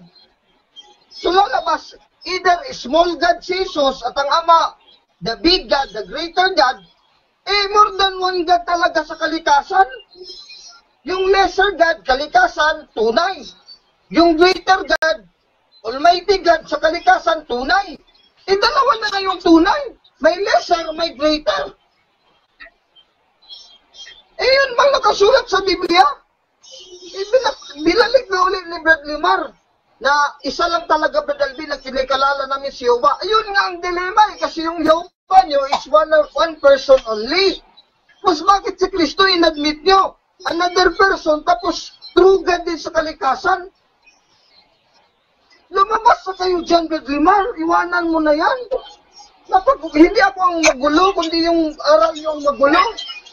Magulo dahil Diyos Jesus ang anak sa kalikasan. Sabi mo, inangkin mo, nakarecord dyan. It will be posted on the Facebook and YouTube forever and ever. Pag hindi pa natapos ang salibutan, pag hindi pa nawala ang YouTube. Ayun naman ang panindigan ng saksi ni Jehovah talaga. Hindi ka mapagalitan na ng saksi ni Jehovah ng pamunuan nyo kasi yun naman talagang paninindigan nyo. Ang problema, Brad Limar, at mga kapatid kong Katoliko at hindi Katoliko, inangkin nila naman saksi ni Jehovah na talagang dalawa ang Diyos sa kalikasan. May ama na greater, may anak na lesser. Kung hindi yan nakaturo sa Biblia, walang ganyan. May greater God, may lesser God. Walang ganyan sa Biblia. By the way, he quoted John 14:28 to booster his claim na mas mababa talagang anak, pero tanggap naman pala nila, although mas mababa, tulad talaga na Diyos sa kalikasan. Kaso, mababa lang. Hindi po na mababa. Kasi sa Pilipos 2:4 hanggang 6, sinabi dyan, nagpakumbaba si Kristo. Pag nagpakumbaba, kahit pareha tayo, dalawa tayong tao, Brad Limar. Pag sinabi ko, ako si Brad Alvin, magpakumbaba sa'yo. Sa kalikasan, pareha tayong tao, pero sa virtue of humility, mas mababa ako sa'yo. That doesn't mean that mataas ka na agad. Yan nga sabi ni Kristo, kayo mga anak ko, magpakumbaba kayo. Di ba sabi ni Pablo, Pilipos 2:3 hanggang 4? Ibig sabihin, kung magpakumbaba na ako sa'yo, mas mataas ka na sa akin sa mata ng Diyos. Sa mata ng Diyos, mas mataas ka ako sa'yo kung nagpakumbaba ako O ngayon, Brad Limar, nakita mo na ang logic? Kaya hindi ibig sabihin nagpagkumbaba si Kristo na sinabi na, God is greater than me kasi naging tao siya. Nagpapakababa siya. Yan ang mababasa sa Pilipos 2:4 hanggang 6. Hindi mo pala nabasa Babasahan kita. Dito sa Good News Bible, ito na lang. The Layman's Parallel New Testament, para 4 na version. Wala talaga tayong lusot kung ano talagang pakahulugan ni Apostol sa Pablo. Yung pagpakumbaba ni Jesus. Sa kanya ba yung pagka-Diyos o sa kanyang pagkatao? Ang his humility. Philippians chapter 2, let's start in verse 3 to 6. Do nothing from factional motives, amplified New Testament, through contentiousness, strife, selfishness, or for unworthy ends, or prompted by conceit and empty arrogance. Instead, in the true spirit of humility, lowliness of mind, let each regard the others as better than and superior to yourself, thinking more highly of one another than you do of yourselves. Let each of you esteem and look upon and be concerned for not merely his own interest, but also each for the interest of others. Verse 5, let the same attitude and purpose and humble mind be in you, which was in Christ Jesus. Kaya nga si Kristo talaga ang panuntunan natin, ang modelo natin sa pagpakumbaba. Let him be your example in humility. Verse 6, who? Pag taging humble siya. Although being essentially one with God,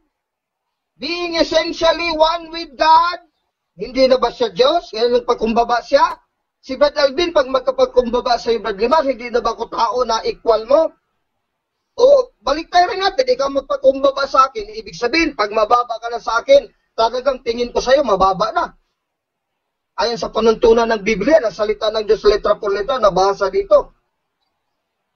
Marami pala kayong mga misinterpretation Nabisto ngayon Kayo, iwanan mo na yung grupo ng confusion Ang daming confusion nyo dyan nalilito na kayo dyan. For although being essentially one with God and in the form of God, meaning possessing the fullness of the attributes which make God God, possessing the fullness of the attributes which make God God, did not think this equality with God, ang pagkapantay sa Diyos, was a thing to be eagerly grasped or retained. Ano siya nagpakumbaba? But strip himself of all privileges and rightful dignity as God, so as to assume the guise of a servant or slave, in that he became like man. Pala nagpakumbaba siya, naging tao siya, and was born a human being. And after he had appeared in human form, verse 8, he abased and humbled himself to the Father, and carried his obedience to the extreme of death, even the death of the cross. Mandakin mo, Brad Lima, nagpakamatay sa cross. Di sabi niya, the great Father is greater than I am, kasi ang Father hindi naman nagpakamatay sa cross eh. Pero pinababa niya ang kanyang sarili. Ibig mong sabihin, pagkahulugan ng saksi ni Jehovah, talagang mababa na si Kristo? Magagalit ka ng Diyos Ama pag ganyan ang pag-iisip mo. Kasi yan talaga ang will of God the Father, that the Son would become man and die on the cross with full humility and submission to the Father para matubos ang sanlibutan. Hindi yung sa kanilang dignidad, kundi para yung sa ating kapakanan. Hindi pala kayong natubos pag ganon. Kasi lesser God lang, hindi siya mismo eh. Dito equality as God eh. O Amplified New Testament version. Dito naman tayo sa Living New Testament, meron din sa Living Bible Translation. The same verse. Your attitude should be kind that was shown us by Jesus Christ. Living New Testament, Jesus Christ. Verse 6. Who? Jesus Christ? Though He was God, capital G, though He was God, siguro kung Jehovah's Witness ba to, though He was Jehovah, did not demand and cling to His rights as God, capital G, God, but laid aside His mighty power and glory, taking the disguise of a slave and becoming like man. Tinanggap niya Isaiah to be His mighty God, and He humbled Himself even further, going so far as actually to die a criminal's death on the cross. Yan naman talaga, brother naman. Alam na naman pala naging tao si Jesus eh. Yung problema sa inyo, lesser God. So walang problema dito sa Matthew 20:23 ng Ama lang may kapasyahan. Kasi He is humble as a man. Pero sagad, hindi niya ba alam ang panahon ng kanyang pagbabalik? Matthew 24:36. Sino ba naman ang being na siya yung babalik mismo, siya yung subject ng pagbabalik? Tapos mismo siya, hindi niya alam kailan pagbabalik? Anong logic yan, Brad Limar? For Diyos, for Santo, maawa naman kayo sa mga kaluluwa nyo. Anong logic yan? Logic ba yan ng Diyos? O baka sa John 8:48 na naman yan babagsak? Ha? Pag sinabi ba, hindi alam? Siya yung babalik mismo. Ang Ama bang babalik? Ang anghel bang mababalik? Siyang babalik eh. Ibig sabihin niya, kung maestro siya, class, I will give you an exam. Sir, ano po ang ibibigay nyo?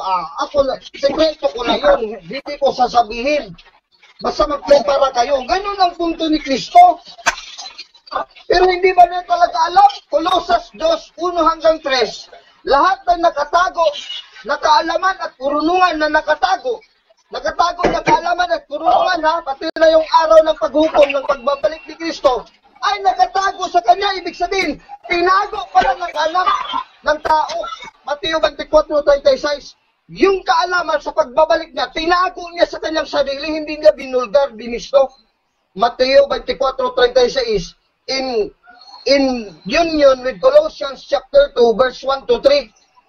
Assignment mo yan, Brad Limar, Colossus 2:1-3. Bakit nakatago sa kanya-kanyang lahat ng kaalaman? Kay Kristo, hindi niya sinabi sa tao, sa mga tao, ang araw ng pagbabalik. Kasi bilang Diyos, Deuteronomio 29:29, merong karapatan ng Diyos, mga nakatago na bagay sa Kanya lang. Yung ipinalam niya, pinakilala niya, yun ang para sa tao. Deuteronomio 29:29. Pero ibig magsabihin na hindi pinaalam at tinago ni Kristo na hindi na siya Diyos. Mali na pagkahulugan yan. Sapagkat sa Colosas 2.9 sa baba, napakaliwanag dito. Colosas 2.1-3, the full assurance of the understanding to the mystery of God and of the Father, yung alam ng Ama, pagbabalik ni Kristo, are hidden in Christ, in whom are hid all the treasures of wisdom and knowledge. The hidden wisdom and knowledge of God the Father tungkol sa araw ng pagbabalik ni Kristo, nandun din itinago kay Kristo. Kasi Diyos si Kristo din. Hindi mo naman, amin mo naman na tunay na Diyos sa kalikasan si Kristo. Juan 20:28, so Isaiah 9, marami pang talata. Colosas 2:9, in Him, in Christ, dwelleth all the fullness of Godhead bodily. Godhead nga eh. Ulo nga ng Diyos eh, Godhead. Yung pagsabi unang Korinto 11:1-2, ibig sabihin, ang Ama, Godhead ng anak. Ulo ni Kristo ang Godhead, ang Ama. Hindi ibig sabihin, hindi na God si Jesus. Kasi ang kabuuan ng Godhead nasa kanyang katawan. Colosas 2.9. Napakaliwanag, Brad Lima. Sana magsisi ka na umpisa ngayon.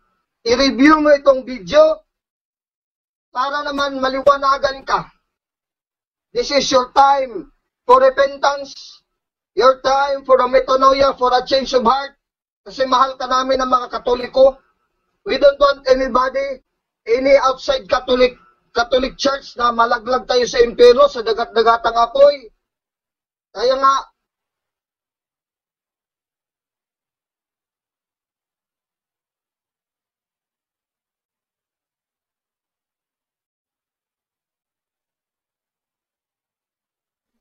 Nawala, cut the time.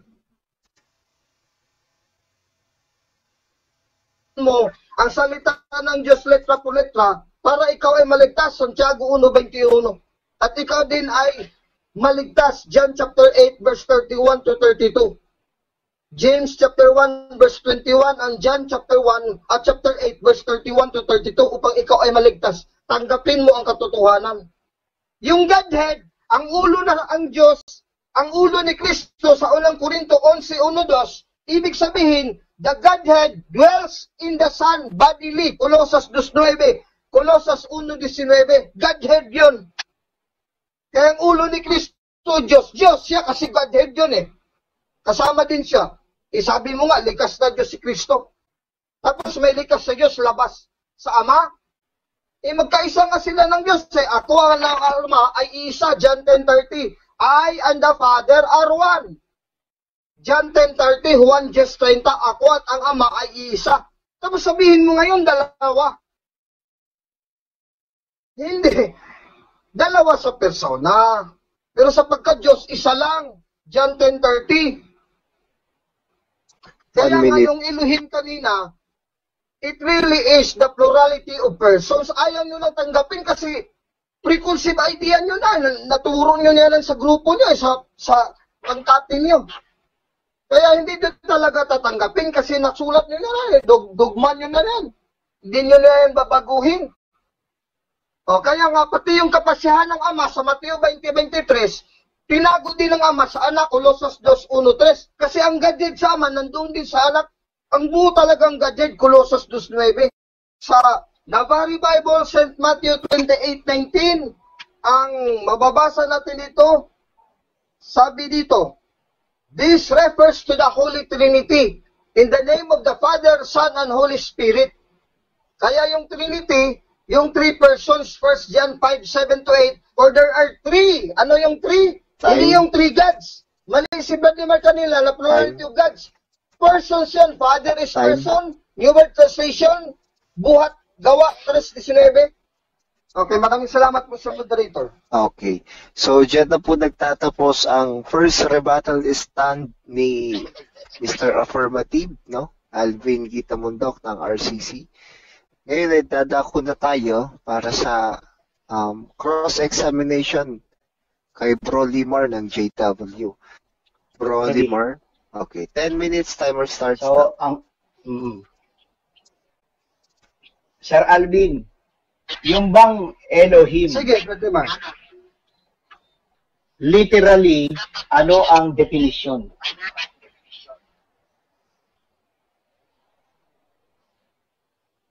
Literally, nag-define ako kanina based on the King James Topical with Bible Dictionary, meaning plurality of majesty, hindi plurality of gods po, hindi. Plurality of majesty, plurality of power and omnipotence, and also admits plurality of persons based on us, US, and we, WE. Next question. Yun po ang sagot ko sa iyo, yung definition. Okay. Okay. So, malinaw, natanggap nyo na yung salitang Elohim hindi tumutukoy sa bilang. Tama o mali? Ng pagiging Diyos. Hindi tumutukoy sa bilang ng Diyos ang salitang Elohim, kundi ito'y plural of majesty. Tama o mali? Tama, kasi hindi plural ng Diyos eh, kay Lala, mas maraming Diyos. Patapusin mo muna ako, tama. Ay, sagot categorically. 15 seconds muna. Go ahead. Kaya nga, hindi plurality of gods, hindi maraming Diyos. Kasi ang Elohim, isang Diyos, pero admits plurality of persons. King James Bible with topical guidance and Bible dictionary. Yun ang Elohim. Admits plurality of persons, Next not question. plurality of gods. Okay. So, next question. Wala na. John 14:28. Sabi ni Jesus Christ, mas dakila ang Ama sa Kanya. Tama o mali? Opo, Hindi, wala. naniniwala ako. Yun. Tama yan, sinabi ni Jesus. Oo. Oh, He is lesser Okay. than the Father through His humanity. so, nung through Pilipos His humanity, 5 hanggang 8. okay, Nagpakumbaba sa through- kanyang pagkatao, hindi sa kanyang pagka-Diyos. So, Next question. kung nagpakumbaba po siya, itinantay ba niya yung sarili niya o hindi? Yes. Opo. Talata, Pilipos 2, 5 hanggang 8. Nagpababa siya sa kanyang sarili dahil naging tao siya. Kaya ang Ama hindi naging tao. Kaya nga nung naging tao siya, itinantay pa ba niya yung kanyang sarili sa Ama? Sagot nga, hindi nga niya pinantay kasi naging tao siya, pero ang pagka-Diyos niya nandun pa rin. Okay. Salamat po. Hindi sila pantay. No side comment, No Brother side comments Limar. po. No side No comments, side. Limar. Yes. No, Yeah, Matthew 24:36. Next question po. Cut the time. Okay. So, 6 minutes, 54 seconds. You know the rule, Brother Limar, no? So, acceptable sa'yo na may matanggap ka ulit na 1 warning for now. So, tuloy po sa tanong. Next question, Matthew 24:36. Sinabi po ni Jesus na hindi niya alam. Nagsisinungaling po ba siya nung sabihin niya hindi niya alam yung araw? Sagot, hindi siya nagsisinungaling dahil sinabi na sa talata, letra po letra, ang anak ng tao. Pero sa kanyang pagka-Diyos, Colossus 2, 1 hanggang 3, ang tinatago ng Ama na oras, nasa kanya itinago din. Kasi Colossus 2:9, the Godhead is in Christ, ang buong pagka-Diyos na kay Kristo. So nung Sa hindi po pagkatao siya niya nasa sa kanya. Next question. Okay. So nung sabihin niya po na hindi niya alam na tinatanggap niyo, ito po ay nung tao siya. Tama o mali? Tama sa kanyang pagkatao, pero ang pagka hindi alam, hindi nangahulugan na mas mababa na siya sa Diyos. They are still equal because the Godhead is in him bodily. Colossus 2:9, letra po letra. Colossus 2:1 hanggang 3, ang tinago ng Ama, nandyan itinago sa anak, letra po letra. Hindi nga pinalam sa tao. Next question. So nung tao siya na hindi niya alam, pantay pa rin sila sa kaalaman. Tama o mali? Sagot, tama. Kaya nga, hindi niya pinahayag sa tao. Pero nakatago yun sa kanya din, Colossus 2:1 hanggang 3. Pero hindi niya inahayag. pero the whole Godhead, ang ulo ng Ama, nasa Kanya. Colossus 2:9, unang Korinto 11, 1-2. Ibig Next sabihin, question. alam niya pero hindi niya isinawalat sa tao. So, sabi mo kanina, totoo. Limar, next question. Ulitin ko lang. Ulitin ko lang. Liwanagin ko lang. Sumasang-ayon ka na hindi pantay ang Ama nung tao si Jesus. Hindi sila pantay ng Ama nung tao si Jesus. Sagot ko, napakaliwanag. Naging tao si Jesus, kaya nga napakumbaba, hindi pantay sa pagkatao. Pero sa pagka-Diyos kalikas, pantay sila. John 5:18, Mr. when we Moderator, accept that categorical the po. Father is His Father, then He is... Mr. Moderator, categorical Patapusin mo po. ako, the time. sagot ako ng yes. Cut the I time po. answered categorically yes. Wala Cut po, the time hindi pa po. Cut the time po. Okay, so meron pa tayong 4 minutes 29 seconds. No? Sa pagsagot niyo po, Bro Alvin, mali daw ang narinig, nauna po yung explanation bago po na point out na yes, magkapantay.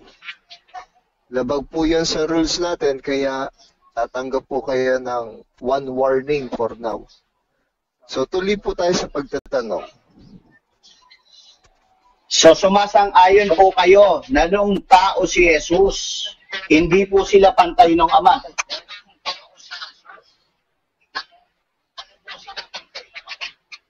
Yes, sa pagkatao, Filipos 2:5, nagpakumbaba siya sa pagkatao. Pero sa pagka-Diyos, pantay sila.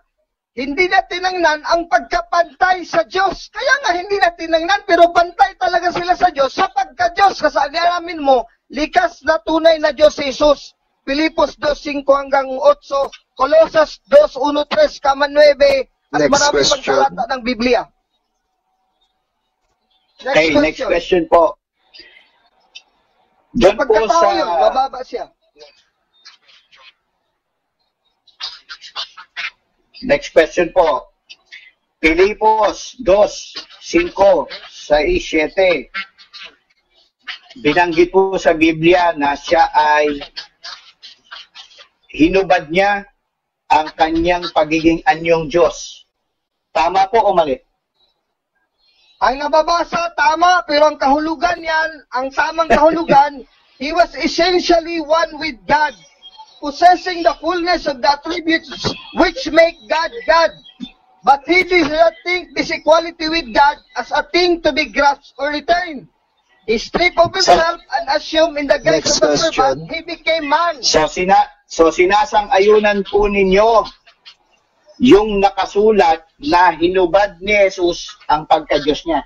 Ayon sa nakasulat sa Filipos 2:5 hanggang 7. My answer is yes, affirmative. Oo, sangayon ako kasi letra po letra yan, hindi natin tutulan. Ang dahilan niya na hinubad niya kasi naging tao siya, katulad sa mga tao at nagpakumbaba. Hindi ibig sabihin nagpakumbaba siya na hindi na sila pantay. Kasi sa siya bagamat nasaan yung Next Diyos. question. Next question, Badlimar. Okay, next question. Nung hinubad ni Jesus yung kanyang pagka-Diyos, magkapantay ba sila ng Diyos nung nandito siya sa lupa? Ang ibig sabihin, yes, pagkapantay sa Diyos pa rin kasi yung paghubad, hindi ibig sabihin na wala na talaga sa kanya, hinubad lang. Pero sa pagkatao niya, refer yung pagkababa niya sa Diyos, yung pagkatao niya. Kaya nga hinubad ang pagka-Diyos kasi yung pagkatao ang umiiral. Hindi ibig sabihin na wala na siyang pagka-Diyos kasi Next pagkapantay question. niya sa Diyos, nasaan yung Diyos, talatang 6. Okay. So, nung hindi kapantay ni Jesus ang Ama, nung siya'y naging tao, hindi rin niya ba kapantay ang banal na Espiritu? Ang sagot, sa pagkatao, pati ang Espiritu Santo, mas mataas sa kanya kasi ang Espiritu Santo, Yes. walang pagkatao. Ang pagkatao nasa kay Jesus lamang, wala din sa Ama. So sa pagkatao, mababa talaga si Jesus sa kanyang pagka-Diyos, sa pagka-Diyos ng Ama at ng Espiritu Santo. Next question. Sunod na tanong. So, yes, yung binanggit sa Athanasian Creed na Sunod na tanong. Yung, nagtatanong nga po ako eh, yung binanggit sa Athanasian Creed na yung tatlong persona ay walang nakahihigit sa makatwid nung nasa lupa si Jesus. Hindi totoo yung sinabi na walang nakahihigit sa kanila. Tama, mali? Tama, kasi ang nakasulat dyan, according to His divinity, are co-equal, co-eternal, and co-infinite. Divinity yan ang sinasabi pagka-Diyos. Sabi ko nga, ang Godhead na kay Jesus, Colossus 2:9, pero hinubad niya sa kanyang pagkatao. So baba siya sa kanyang pagkatao, pero sa pagka-Diyos, divinity, pantay. Filipos 2:6. So, nung hinubad niya, wala siya sa Godhead nung hinubad niya. Tama o mali? Siyempre, pagkatao niya, doon ipinako sa krus, mababa siya. Hindi ang pagka-Diyos ang pinako sa krus, ang kanyang pagkatao. Yun, Brad Limar, you must understand that. Hindi ang pagka-Diyos ang napako sa krus, kundi ang pagkatao. Time. Di po. Hey. Paksa po na. Ubus Paksa po natin ulit. Paksa po natin, ulitin ko lang. Time na po. Yes, yes. Okay, so dyan nagtatapos ang cross-examination ni Bro Limar kay Bro Alvin. So, dadako naman tayo para sa kanyang first rebuttal, no? Rebuttal stand na po ng JW for 15 minutes. Timer starts now. Okay, so maliwanag po sa mga nakikinig, na ulitin ko lang po yung paksa namin. Ang paksa po namin, hindi po yung tungkol sa sinasabi niya na iisang Diyos. Ang sinasabi po namin, ang pinag-usapan po namin dito, mga kababayan namin, ay yung Trinity. Kaya po, sa una pa lang, in-establish ko na kung ano yung itinuturo niya. Trinity. Ano po yung Trinity? May tatlong persona sa iisang Diyos. At binanggit niya, ayon sa Trinity na tinatayuan niya, yung Trinity na to, yung tatlong persona, yung Ama, yung Anak, yung Espiritu, ito po, ulitin ko lang. Hindi po sa akin ito eh. And in this Trinity, none is before or another or after another. None is greater or less than another. But the whole three persons are co-eternal. Hindi po sinabi rito na co-eternal sila sa pagka-Diyos. Yung persona po ang tinutukoy dito. Walang nakahihigit na persona sa isa. Kaya sabi po nung kanila mismong credo, hindi pwedeng baguhin ito. Ito binabago niya para lang makalusot. Alam niyo mga kababayan, ang Diablo ganyan eh. Magaling magpalusot, kala mo totoo, pero hindi po lulusot kay Godfather. Kasi ang itinatayo dapat nitong kausap ko, mga kababayan, yung tatlong persona sa isang Diyos. Meron na po ba siyang nabasa sa Biblia mula pa kanina? Na may tatlong persona sa isang Diyos? Ang pinipilit niya, unang Juan 5:7, na wala naman sa original na mga manuskrito, yung salitang Ama, Anak, at Espiritu Santo, na pinalitan para lang maipasok yung Trinidad. Wala po yan. Sa original na manuskrito, ang binanggit po doon, na nagkakaisa, hindi po yung tatlong persona na binanggit niya. Wala po yon. Kaya hanggang mula kanina po, wala pa po itong wala sa mga pinagsasabi po nito, wala pa po itong patotoo na yung tatlong persona nag-e-exist na sila'y mag-co-equal, co-eternal. Wala pa po siyang napapatunayan. Lahat ng teksto niya, inamin niya na walang nakasulat doon. Walang nakasulat na Trinidad, walang nakasulat na ang tatlong persona ay iisa, at walang nakalagay doon na ang tatlong persona ay magkakapantay. So, hindi nakapagtayo ito, affirmative to eh.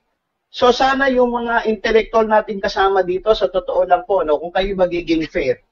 Ang pinag-usapan po natin dito is yung pagtatayo, hindi po yung kung gaano kabilis magsalita na parang machine gun. Wala po, hindi po ganun. Walang ganun, Mars. Hindi dapat ibinabatay para po sa mga nandyan na kung mas mabilis magsalita, bugbog yung kausap. Kahit po sa boxing, kahit marami kang suntok, kung hindi naman tumama, walang kwenta yon. Nasan dito yung teksto mo na pinatama mo sa paksa mo, Mr. Alvin?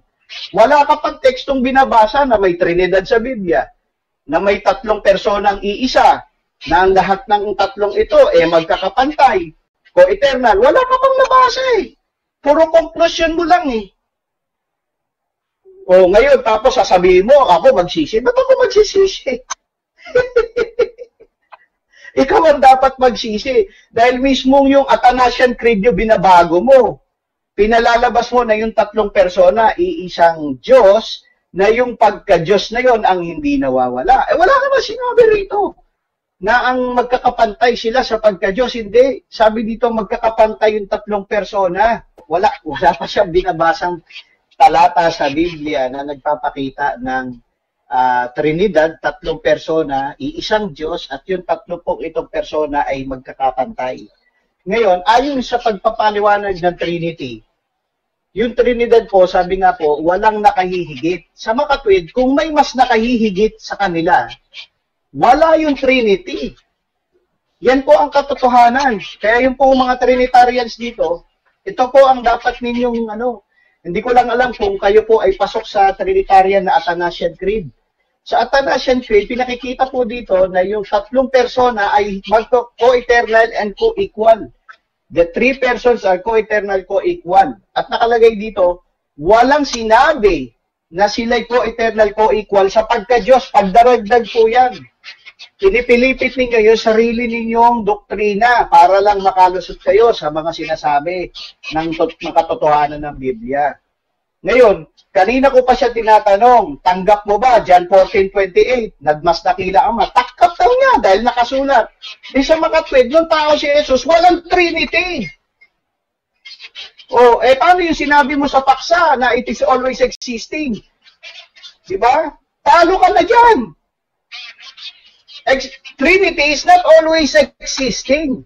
Ngayon, babaliin mo yung Trinidad nyo. Hindi, yung persona, pagka-Diyos, ang hindi sila magkakapantay sila sa pagka-Diyos. Nasaan dito yon? Sa Trinity nyo. Pinabanggit dito, lagi, ang laging sinasabi rito, yung tatlong persona, hindi naman yung pagka-Diyos. The Father, the Son, the Holy Ghost. Hindi naman Unlimited. Tatlong persona yan Hindi ko alam kung naintindihan nyo yung turo nyo yung doktrina Paano nyo nga naman maintindihan? Ikaw na mismo nagsabi, Sir Alvin. Misteryo! Hanggang ngayon, misteryo pa sa inyo yan. Hindi pa nililinaw. Tapos sabi mo, ako nalilito. Ikaw nga to Kaya nga hindi kita masagot ng matino kasi hindi matino yung tanong mo. Ulitin ko. Matthew 24:36, tinanong ko siya, nagsisinungaling ba si Jesus? Na hindi niya alam ang araw at oras. Hindi mo nagsisinungaling. Hindi ko alam kung anong totoong sagot nito. Hindi rin nagsisinungaling. Tapos sabihin niya, alam niya. Ganyan po yung naturuan ng Trinidad. Lito. Lahat po nung nakausap ko, pati na ito, lito. Sasagot ng ganito, ako pa yung chinage niya. Hindi nga kita sinasagot Pag tinatanong mo ko ng tungkol sa gano'n Bakit hindi ako sumasagot? Hindi dahil sa nilito mo ko, hindi. Ba't ako papasok sa kalituhan mo rin kung lito ka na? Ikaw na lang ang malito. Ngayon, kung ang pagbabasihan natin dito, pabilisan ng salita, paramihan ng salita, ay panalo ka na. Pero hindi po ganun. Ang pinag-uusapan natin dito, yung katotohanan sa Biblia. At ang katotohanan sa Biblia, si Jesus, merong hindi nalalaman. Tinanggap niya na nung tao si Jesus, merong hindi nalalaman. So sa mga kapatid, hindi sila pantay. Tinanggap din niya na hindi sila pantay. Word for word, sinabi niya, hindi sila pantay. Nung tao si Jesus, sa mga kapit nga, nung tao si Jesus, walang Trinity. O, babalik mo na naman sa akin, doon yung pagka-Diyos nga yun. Hindi naman pagka-Diyos ang tinatanong ko sa iyo, yung persona ng Ama at yung persona ng Anak eh. Kasi yun ang sinasabi nung credo ninyo eh. Yung tatlong persona na yun ay magkakapatay ko, equal o. Nasa lang napatunayan dito, lahat na sumasang-ayon dyan o. Lahat na sumasang-ayon, mga nagko-comment dyan sa comment section. O. Nasa dito, yung napatunayan na may Trinity at always existing ang Trinity. Eh, nung nasa lupa pala si Jesus eh, hindi sila pantay. Oo. Pare-pareho pala kayo. Di ba? O, sige, comment pa more. Comment pa more pa kayo. O, tinanong ko ulit siya. Di ba? Si Jesus ba nagbibiro o nanluloko lang kasi ganun siya pero hindi pala siya ganun? Sabi niya hindi. Di ko na alam kung ano talaga totoo rito. Balik tayo sa Filipos 2:6. Tinanong ko siya kung may hinubad ba ang pagka-Diyos. Sabi niya, hinubad! Kasi nakasulat eh. Tapos sasabihin niya, hindi siya nawala sa Godhead. Godhead pa rin. Ano yung hinubad niya kung gayon? Sagutin mo yung tanong na yan mamaya. Ano yung hinubad niya sa 2:6? Ang liwanag yung pagka-Diyos. Ano yung pagka-Diyos na yun na hinubad niya? Paano mo sasabing hinubad niya? Tapos taglay pa rin niya. Abay, pagka ito pala naghubad, may damit pa rin. Huwag ka na magdamit pagka ganun. Kasi kahit bubad ka, may damit ka.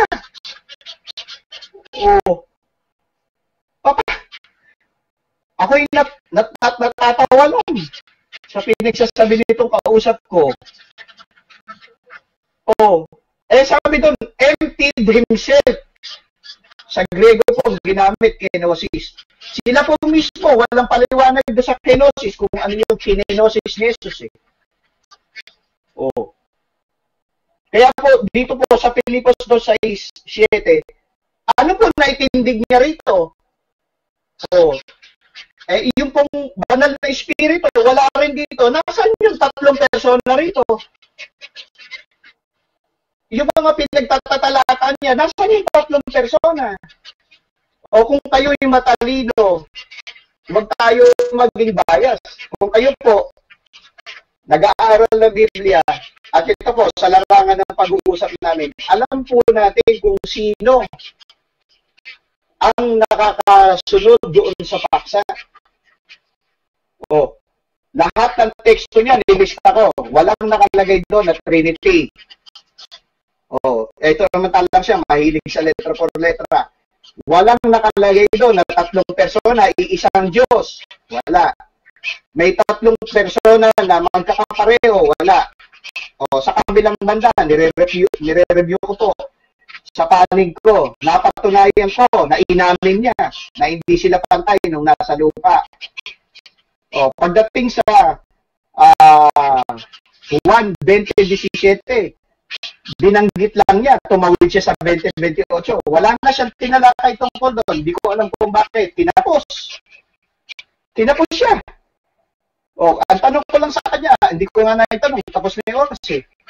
Sa Juan 20:17, nagsisinungaling ba siya nung sabihin niyang may Diyos siya? Bakit of all those persons sa Trinity, siya lang ang may itinuring na Diyos? May mababasa ka ba na yung Espiritu Santo may itinuring na Diyos? Yung Ama may itinuring na Diyos? Si Jesus may itinuring na Diyos. Ang sagot mo na naman dito ay nasa lupa siya. Hindi siya makapwid niya. Nung nasa lupa, walang Trinidad. Dahil hindi sila pantay-pantay, yung tatlong persona. Paano mananalo to?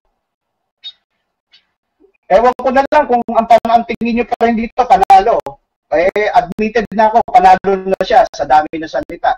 Pero hindi daldalan ang pag-uusap dito, mga kababayan. Kumbaga kay Pacquiao kung sumuntok man siya ng sumuntok, hindi naman tumama, walang count, no count. Pero pag si Pacquiao sumuntok, tumama sa'yo, baksa ka. Ito, tinan mo, lahat ng sinapak ko sa kanya, sinalo inamin. 114.8, inamin. Unang Corinto 11.3, inamin. Di ba? Genesis, yung Pilipos, hinamin. Ay tatlong kombinasyon suntok, bagsak ito. Palagay ko, hindi ka natatayo sa akin ulit sa susunod, Sir Alvin.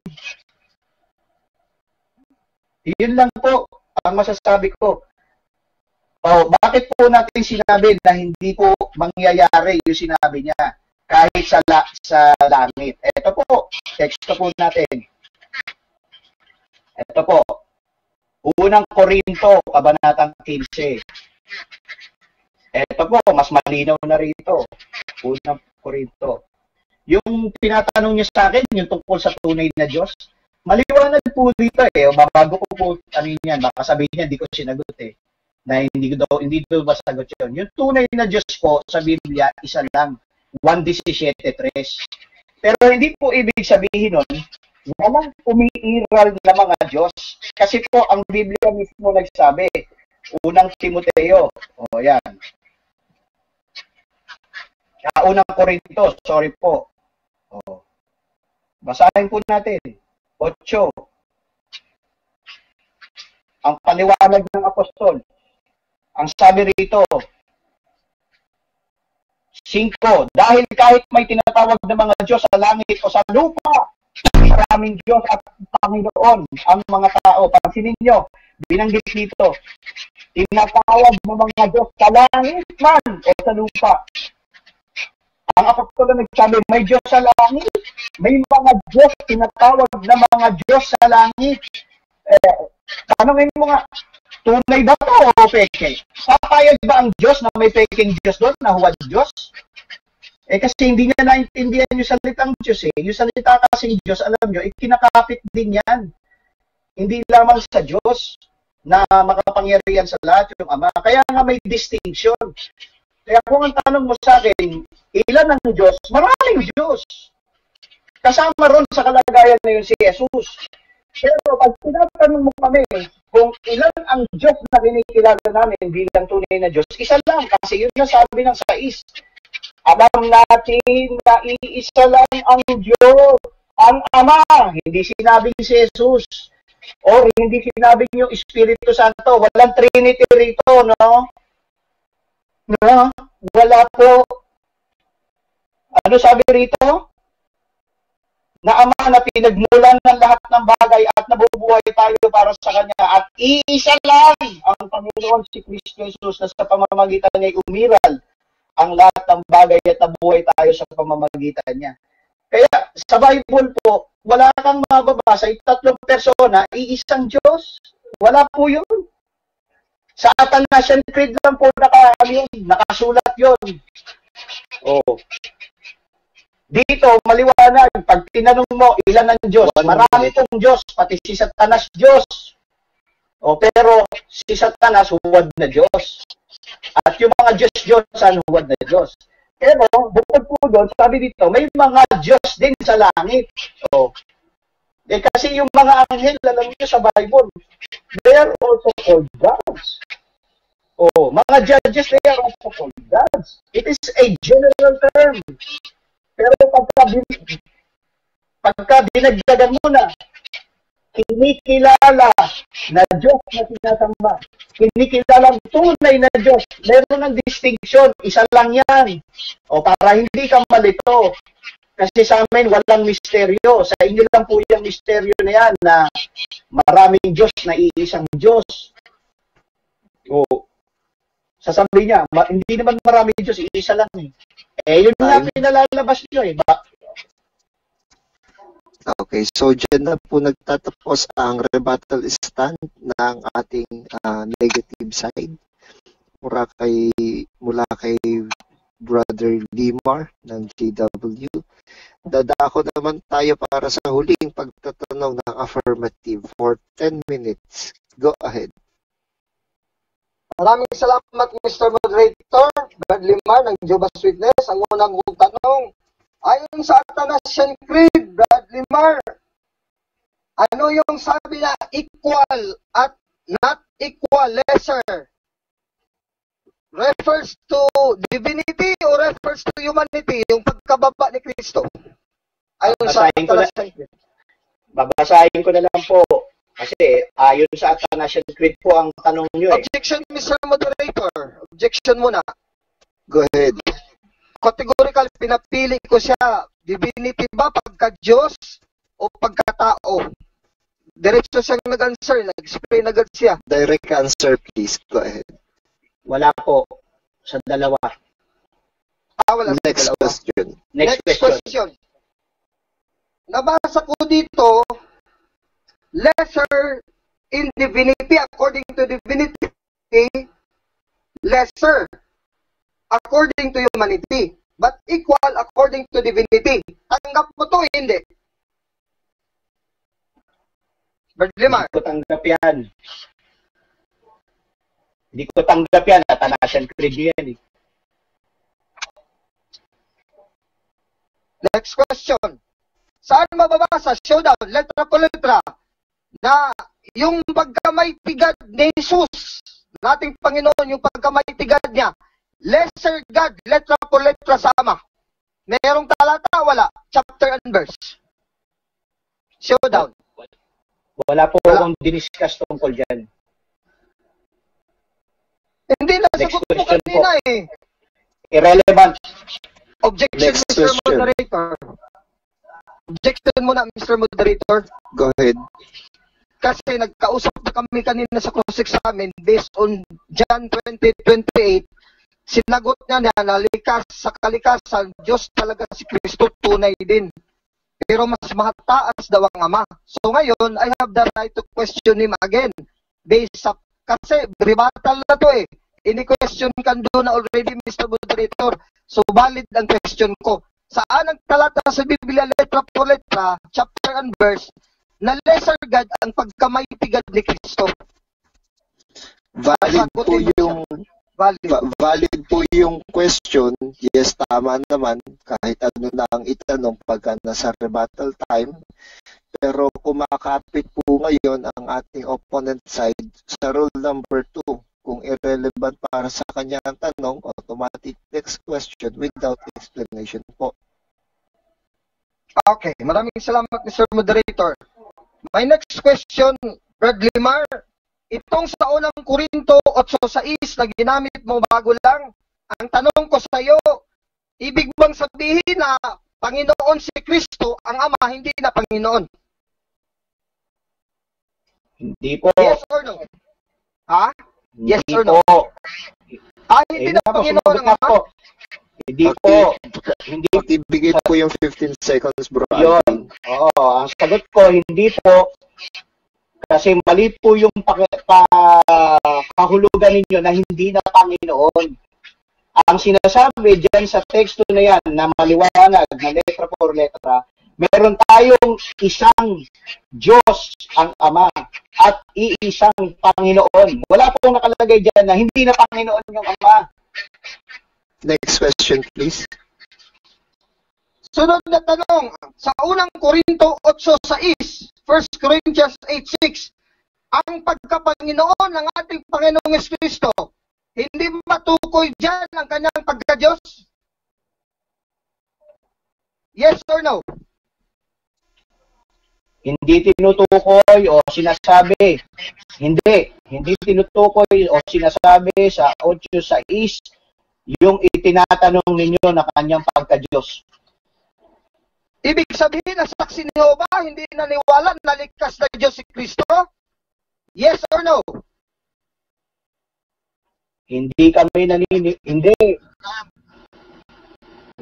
naniniwala doon sa kakahulugan ng tanong mo.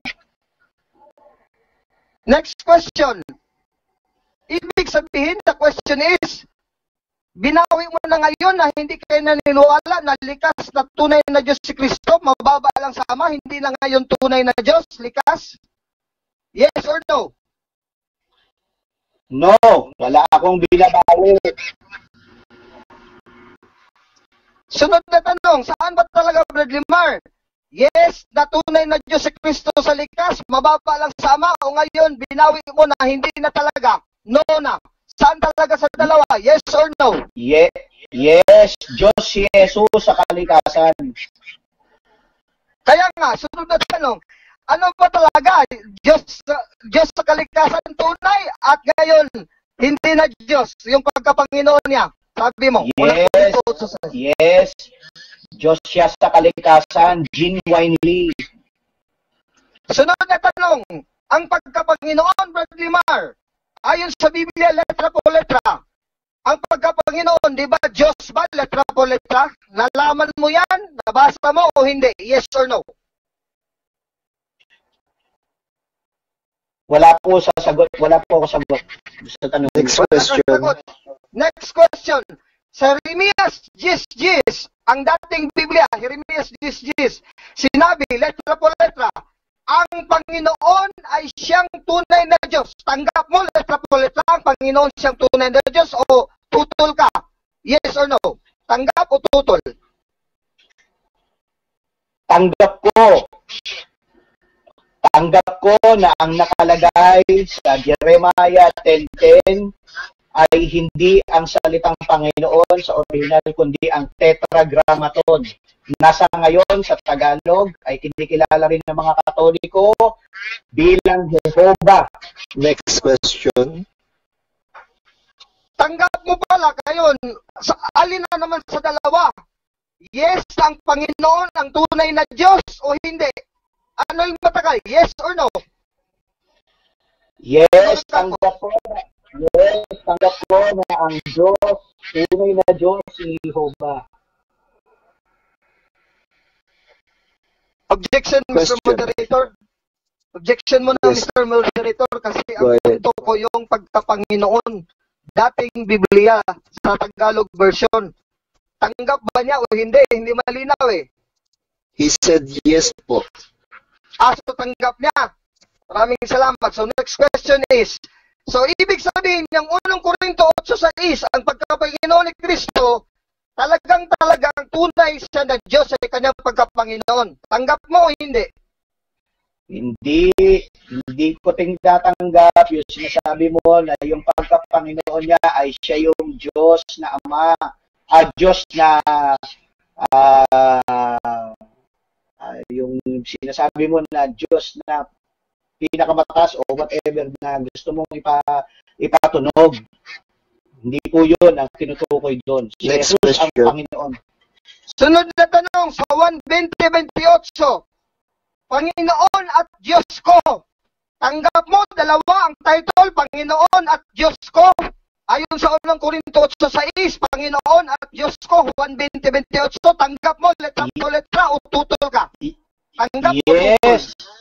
Yes, tanggap ko yan. Sapagkat si Kristo nga ay nasa kalagayang Diyos. Pero, binanggit niya sa John 14:28, ang mas nakila sa kanya yung Ama. Bagaman Diyos siya, may limitasyon siya. Tanging Ama lang ang binanggit ng makapangyarihan sa lahat. At tanging ang Ama lang, si Jehovah. Showdown. Next question. Saan mababasa letra po letra na si Jehovah mas mataas na Diyos kaysa anak? Letra po letra sa pagka-Diyos. Mayroong talata, chapter and verse, wala. Binasa ko na, John 14:28. Talo ka na, nakipag-showdown ka pa. Mr. Moderator, objection. Yes, go ahead. I am asking a chapter and verse kung meron siya na letra po letra, Diyos Ama, mas mataas sa anak, letra po letra. Wala doon sa 1:78. Mr. Moderator, ang hinahanap niya sa akin talata, letra por letra. Teka muna, sandali lang, sir. Bira naman, no? Bilisan tayo ng salita eh. Para ka machine gun, sir eh. Stop mo na. na muna, okay? So, Bro Alvin, sige, pakitapos yung sa'yo. Yung sa aking punto, Mr. Moderator, I want a letra po letra, hindi sa diwa, yung sabi nila at doktrina nila na ang Diyos Ama mas mataas na Diyos kaysa anak. May letra po letra ba sa Juan 14:28, Mr. Moderator? Okay. So, Bro Ramil, ano mo? Concern mo? Ang tanong niya sa akin, anong talata sa Biblia mababasa na mas mataas yung Ama sa anak? Yung pagka-Diyos ng Na Ama Diyos. sa anak. Yan.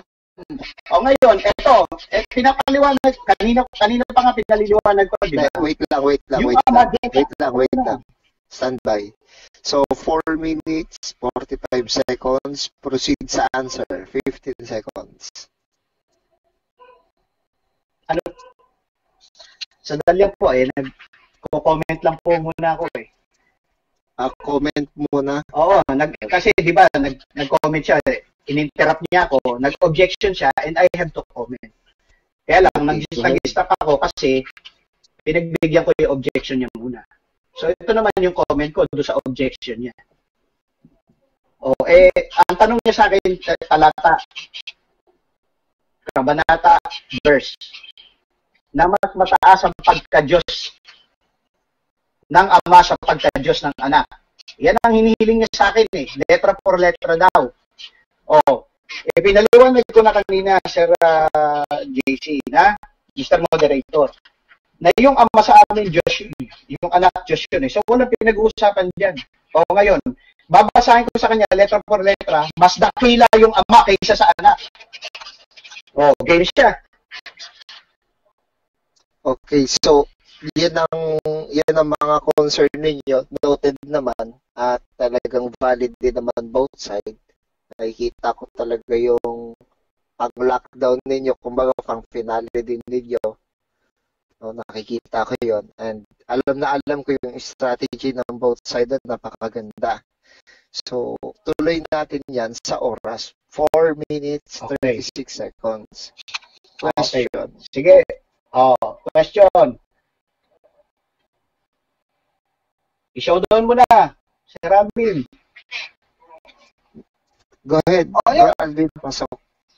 Yan, tanggap mo pala ang showdown ko for all the world para matapos na to Kaya kung mabasa mo letra po letra, aminin ko, talo ako, pupunta ko ng saksi Jehovah. Saan letra po letra na ang pagka-Diyos ng Ama mas mataas sa pagka-Diyos ng anak? Pagka-Diyos kasi tanggap nyo Diyos ang anak.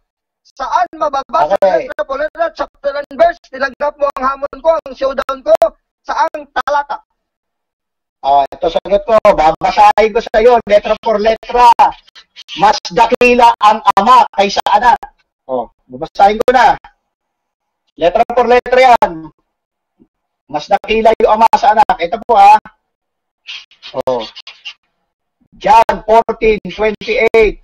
Sige. Chapter and verse. Ano sabi? 14:28. John 14:28. Mas dakila ang Ama sa anak.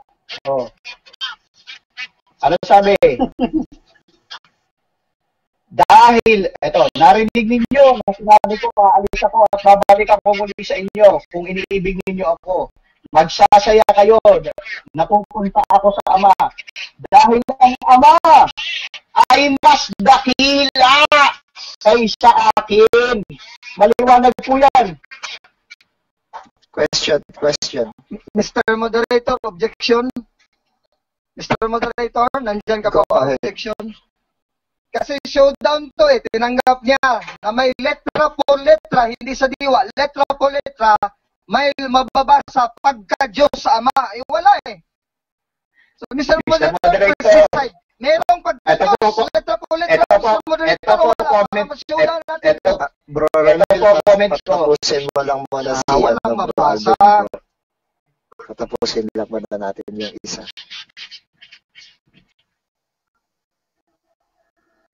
Tapos ka na, Bro Alvin. So, Bro Limar, sige, pasok. Sino-showdown niya ako ng letra por letra. Ang sagot ko sa kanya, kaya kong basahin na mas dakila ang ama kaysa anak. Yun ang sagot ko eh. Ang linaw naman, hindi ko lang alam kung hindi niya narinig. Mr. Moderator, binasa ko naman kung ano yung kinumit ko. What I have committed, I have read. Okay. So, ganito ang Mr. Moderator, please decide kung may narinig ba tayo no Diyos. Wait lang po, no. Okay. So, ganito ang nakita ko, no.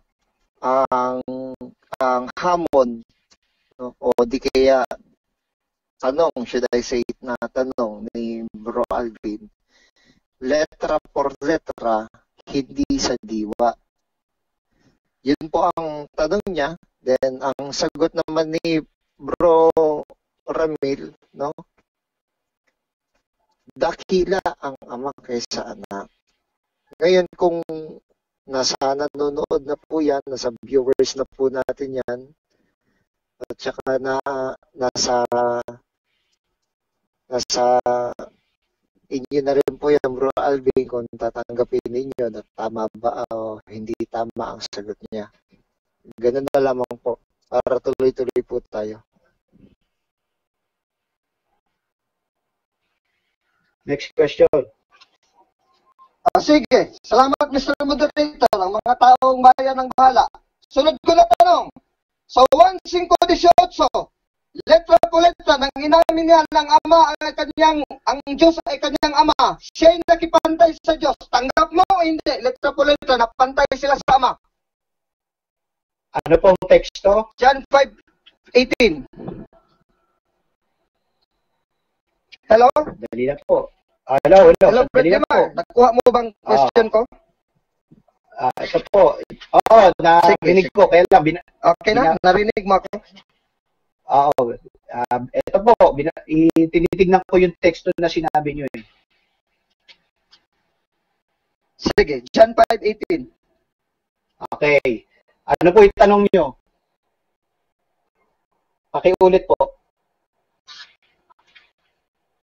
Sunod, Pakiulit po. I will Pakiulit po. repeat my question. Okay. Sa John Yes. 5:18, sinabi dito letra po letra ang dating Biblia na tinatawag din naman sa kanyang sariling ama ang Diyos na siya ay, refer kang Kristo, siya ay nakikipantay sa Diyos. Tanggap mo na nakikipantay sa Diyos si Kristo o di mo tanggap? Yes or no? Hindi ko tinatanggap sapagkat yung mga salitang yan ay salita hindi ng mga Kristiyano kundi ng mga kalaban ni Kristo.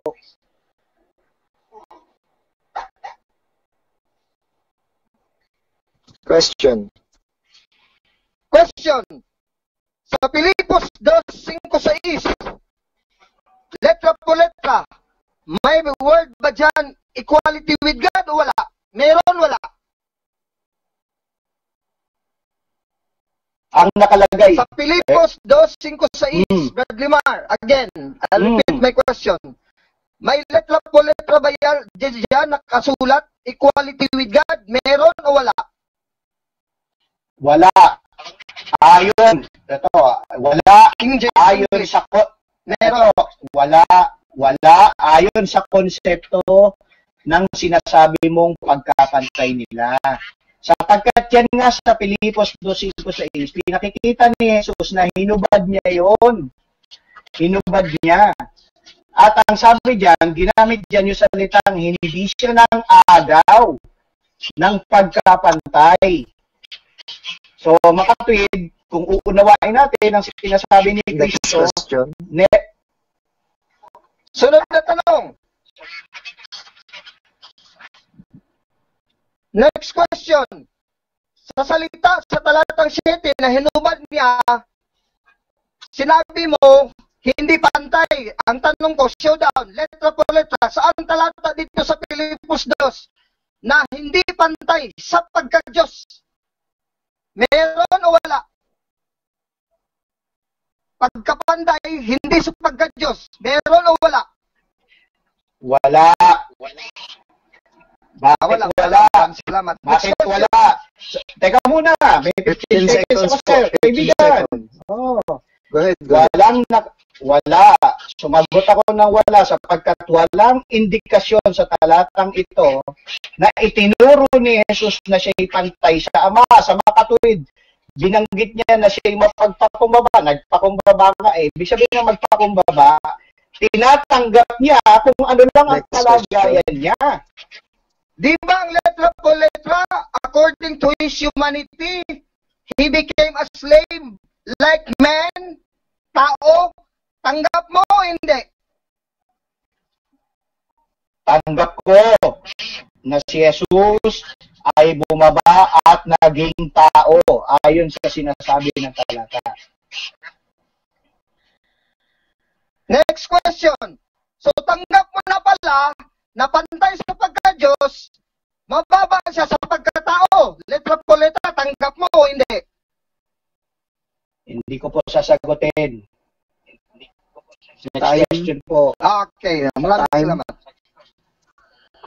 Time. Okay. So, dyan po time na po.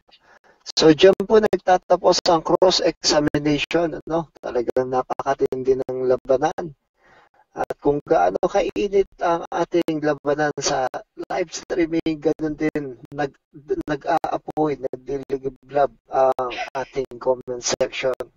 Sandabukal na comment section na 435 comments na po tayo, 100 shares sa live at 30 viewers active, no? Para sa huling yugto ng debating ito. Dadako na tayo para sa 5 minutes conclusion ng negative side. Pasok. Okay, para sa mga kababayan namin na nakikinig sa pag-uusap na ito, talaga pong napaka-importante kung paano po natin nakikilala ang Diyos at si Kristo. Kasi binanggit ng Juan 17:3 na ganito, 1:17:3. Binanggit po rito, para magkaroon sila ng buhay na walang hanggan, kailangan nilang makilala ka ang tanging tunay na Diyos at ang isinugo mo, si Jesucristo. Nandito po ang kaligtasan sa kung paano natin nakikilala ang Diyos at si Kristo. Maliwanag po sa Biblia, mga kababayan namin, na si Jehovah, ang Ama, ang tanging tunay na Diyos. At mayroon siyang anak, binanggit doon, Mateo 16:16 kanina, si Jesucristo ay ang kanyang anak, anak ng Diyos. Sa makatwid, kung anak siya ng Diyos, ang kanyang kalagayan ay katulad din ng kanyang ama. Pero, bagaman siya'y nasa kalagayan Diyos, hindi po siya kapantay ng ama. Sa liwanag po ng mga tekstong binanggit ko kanina, sa liwanag ng mga salita mismo ng Panginoong Hesus, yung pong pinili kong teksto, kung babalikan nyo po yan, re-review nyo mga kababayan, puro po salita ng Panginoong Hesus yan. Wala pong salita ng apostol dyan. Wala pong pakahulugan na ginagawa ng katunggali natin. Sa kanya, puro papakahulugan. Puro sa diwa. Hinamon niya ako, saan mo mababasa? Letra por letra. Hindi na nga kita ginanyan kanina kasi alam mo kung bakit? Tinanggap mo na. Una pa lang na hindi mo mababasa sa Biblia yung Trinity. Ba't pa kita i-showdown? Ang daming nagsasabi sa akin, i-showdown mo na. Basahin sa Biblia Trinity. Bakit ko pa i-showdown? Tinanggap na nga kanina. Reviewin niyo yung pag-tape na to. Yung recording na to. Tinanggap niya, wala sa Biblia yung Trinity. Tapos lahat ng teksto na pinalalabas niya na mayroong Trinity, na may tatlong persona sa isang Diyos, na tatlong personang ito ay magkakapantay, lahat wala. Yung po nakalulungkot, meron pa rin kumakampi sa kanya. Ewan ko po. Pero pagdating po sa larangan ng pakikipag-usap na to, palagay ko, ibibilang ito ni Sir Alvin sa mga debating hindi niya makakalimutan. Bakit? Napatunayan natin na hindi yan napatunayan yung paksa niya na may Trinidad sa Biblia at na ang Trinidad ay always existing. Tinanggap niya na nung nasa lupa si Jesus, mas mababa siya sa Ama. At ito po, masama na ang loob ng Holy Spirit dahil sa pagkatuwing pag-uusapan ng Trinity, laging nakapokus sa Ama at sa Anak. Ang ipinagtataka ko, kung kinikilala nila na ang Trinity tatlong persona, bakit laging nawawala ang Holy Spirit? Oo, pinipighati ninyo ang Espiritu. Walang kapatawaran yan. Walang kapatawaran yan pag pinipighati nyo ang Espiritu. Imagine mo, natapos tayo rito, mga kababayan. Ilang oras ito, hindi nabanggit ang pagiging pantay ng Espiritu Santo sa Ama at sa Anak. Wala. Hindi ko alam, nabanggit na isang beses, hindi pa itinuloy. Paano ngayon naging, dito pa lang sa kabuuan ng pag-usap, mga kababayan. Di ba? Sa 2 oras mahigit na ito. Hindi na banggit yung Espiritu eh. So yung pinag-usapan dito, hindi Trinity, 2 lang. Sabi, tinanong ko siya kanina, kapag ba 2 lang, may Trinity. Sagot niya. Walang Trinity ron. Kahit 3 nga, Trinity. Bakit hindi mo ipinasok sa usapan ng Holy Spirit para 3? Ngayon, wala ka ng pagkakataon. Kahit na magbubunga nga ka dyan, sir. Kahit na bilisan mo ng bilisan yung pagsasalita mo. Parang typewriter, wala na. Huli na ang lahat para itaguyod mo kayo, Holy Spirit. Kaya isa ka sa hindi mapapatawad, sir, ng Holy Spirit nyo. Kasi lagi mo siyang kinakaligtaan sa lahat ng debate. Hindi mo isinasama, puro anak at anak lang. Paano ngayon magiging totoo yan, ayon sa 1:17:3? Diba? Sa 1:17:3 hindi binanggit yung Holy Spirit dito eh. Nakailangan siya, di ba? Pero sa totoo, may role yung Holy Spirit at napakalaki ng role ng Holy Spirit sa amin ng mga Jehovah's Witnesses. 1 minute. At kung wala ang Holy Spirit, alam niyo mga kababayan, walang magagawa ang mga tao na inaasahan ng Diyos kasi ang Espiritu ng Diyos ang tutulong. Kaya kami, napapagpahalaga kami sa Espiritu. So, sa kabuuan ng pag-uusap po na ito, nagpapasalamat kami sa lahat ng bumuo rito. Pero, kagaya po ng nabanggit ko, mahalaga na kilalanin natin ang Ama at ang Anak ayon sa sinasabi ng mga talata sa Biblia bilang tunay na kalagayan ng bawat isa sa kanila. Maraming salamat po. Okay, para sa huling yugto, 5 minutes affirmative. Go, Alvin. Pasok. Okay, maraming salamat. Si Brad Limar ng Jehovah's Witness, napakaliwanag. Nagsisinungaling eh. Sabi daw, hindi ko daw na-discuss ang Holy Spirit. I-review mo, Brad Limar, ang video natin. Ikaw ang una nag-cause Athanasian Creed dito.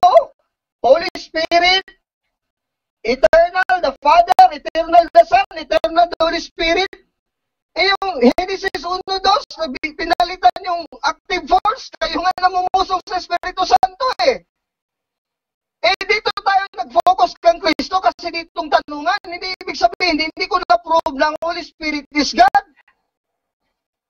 Huwag kang magsinungaling, Brad Limar. Yung mga tao, mga ano na yan, hindi naman mata na maliit yan. Naitago mo yung lollipop. Huwag mong itago kasi bistado ka na eh. Showdown namin kanina, John 14:28. Buti na lang, naawa ang moderator sa'yo eh. Hindi na lang siya nag-decide, binigay na lang sa mga tao. Kasi alam ng lahat, Padlimar, alam mo rin, yung showdown natin na tinanggap mo, kaya nasusulan ka ng John 8:44, nasusulan ka hindi ng Espiritu Santo, kasi ang showdown, sa pagka-Diyos, dakila ang Ama, sa pagka-Diyos, letra po letra, hindi sa diwa. Eh, walang nabasa dito si John 14:28 eh.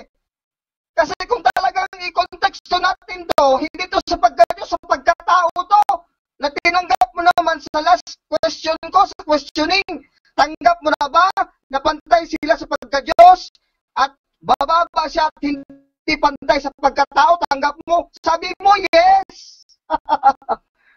Wala na, Bradley Mar, ikaw nang lubog dito. Pero napansin ko, ikaw ang mas madaldal dito eh. Mas marami kang sinasabi. Ako nga ang mas tahimik. Ang objection mo, ang haba-haba, ikaw madaldal dito. Huwag mo sabihin na nanalo ako sa daldal. Nanalo ka sa daldal, pero sa boxing pa, marami akong suntok sa'yo, puro tama.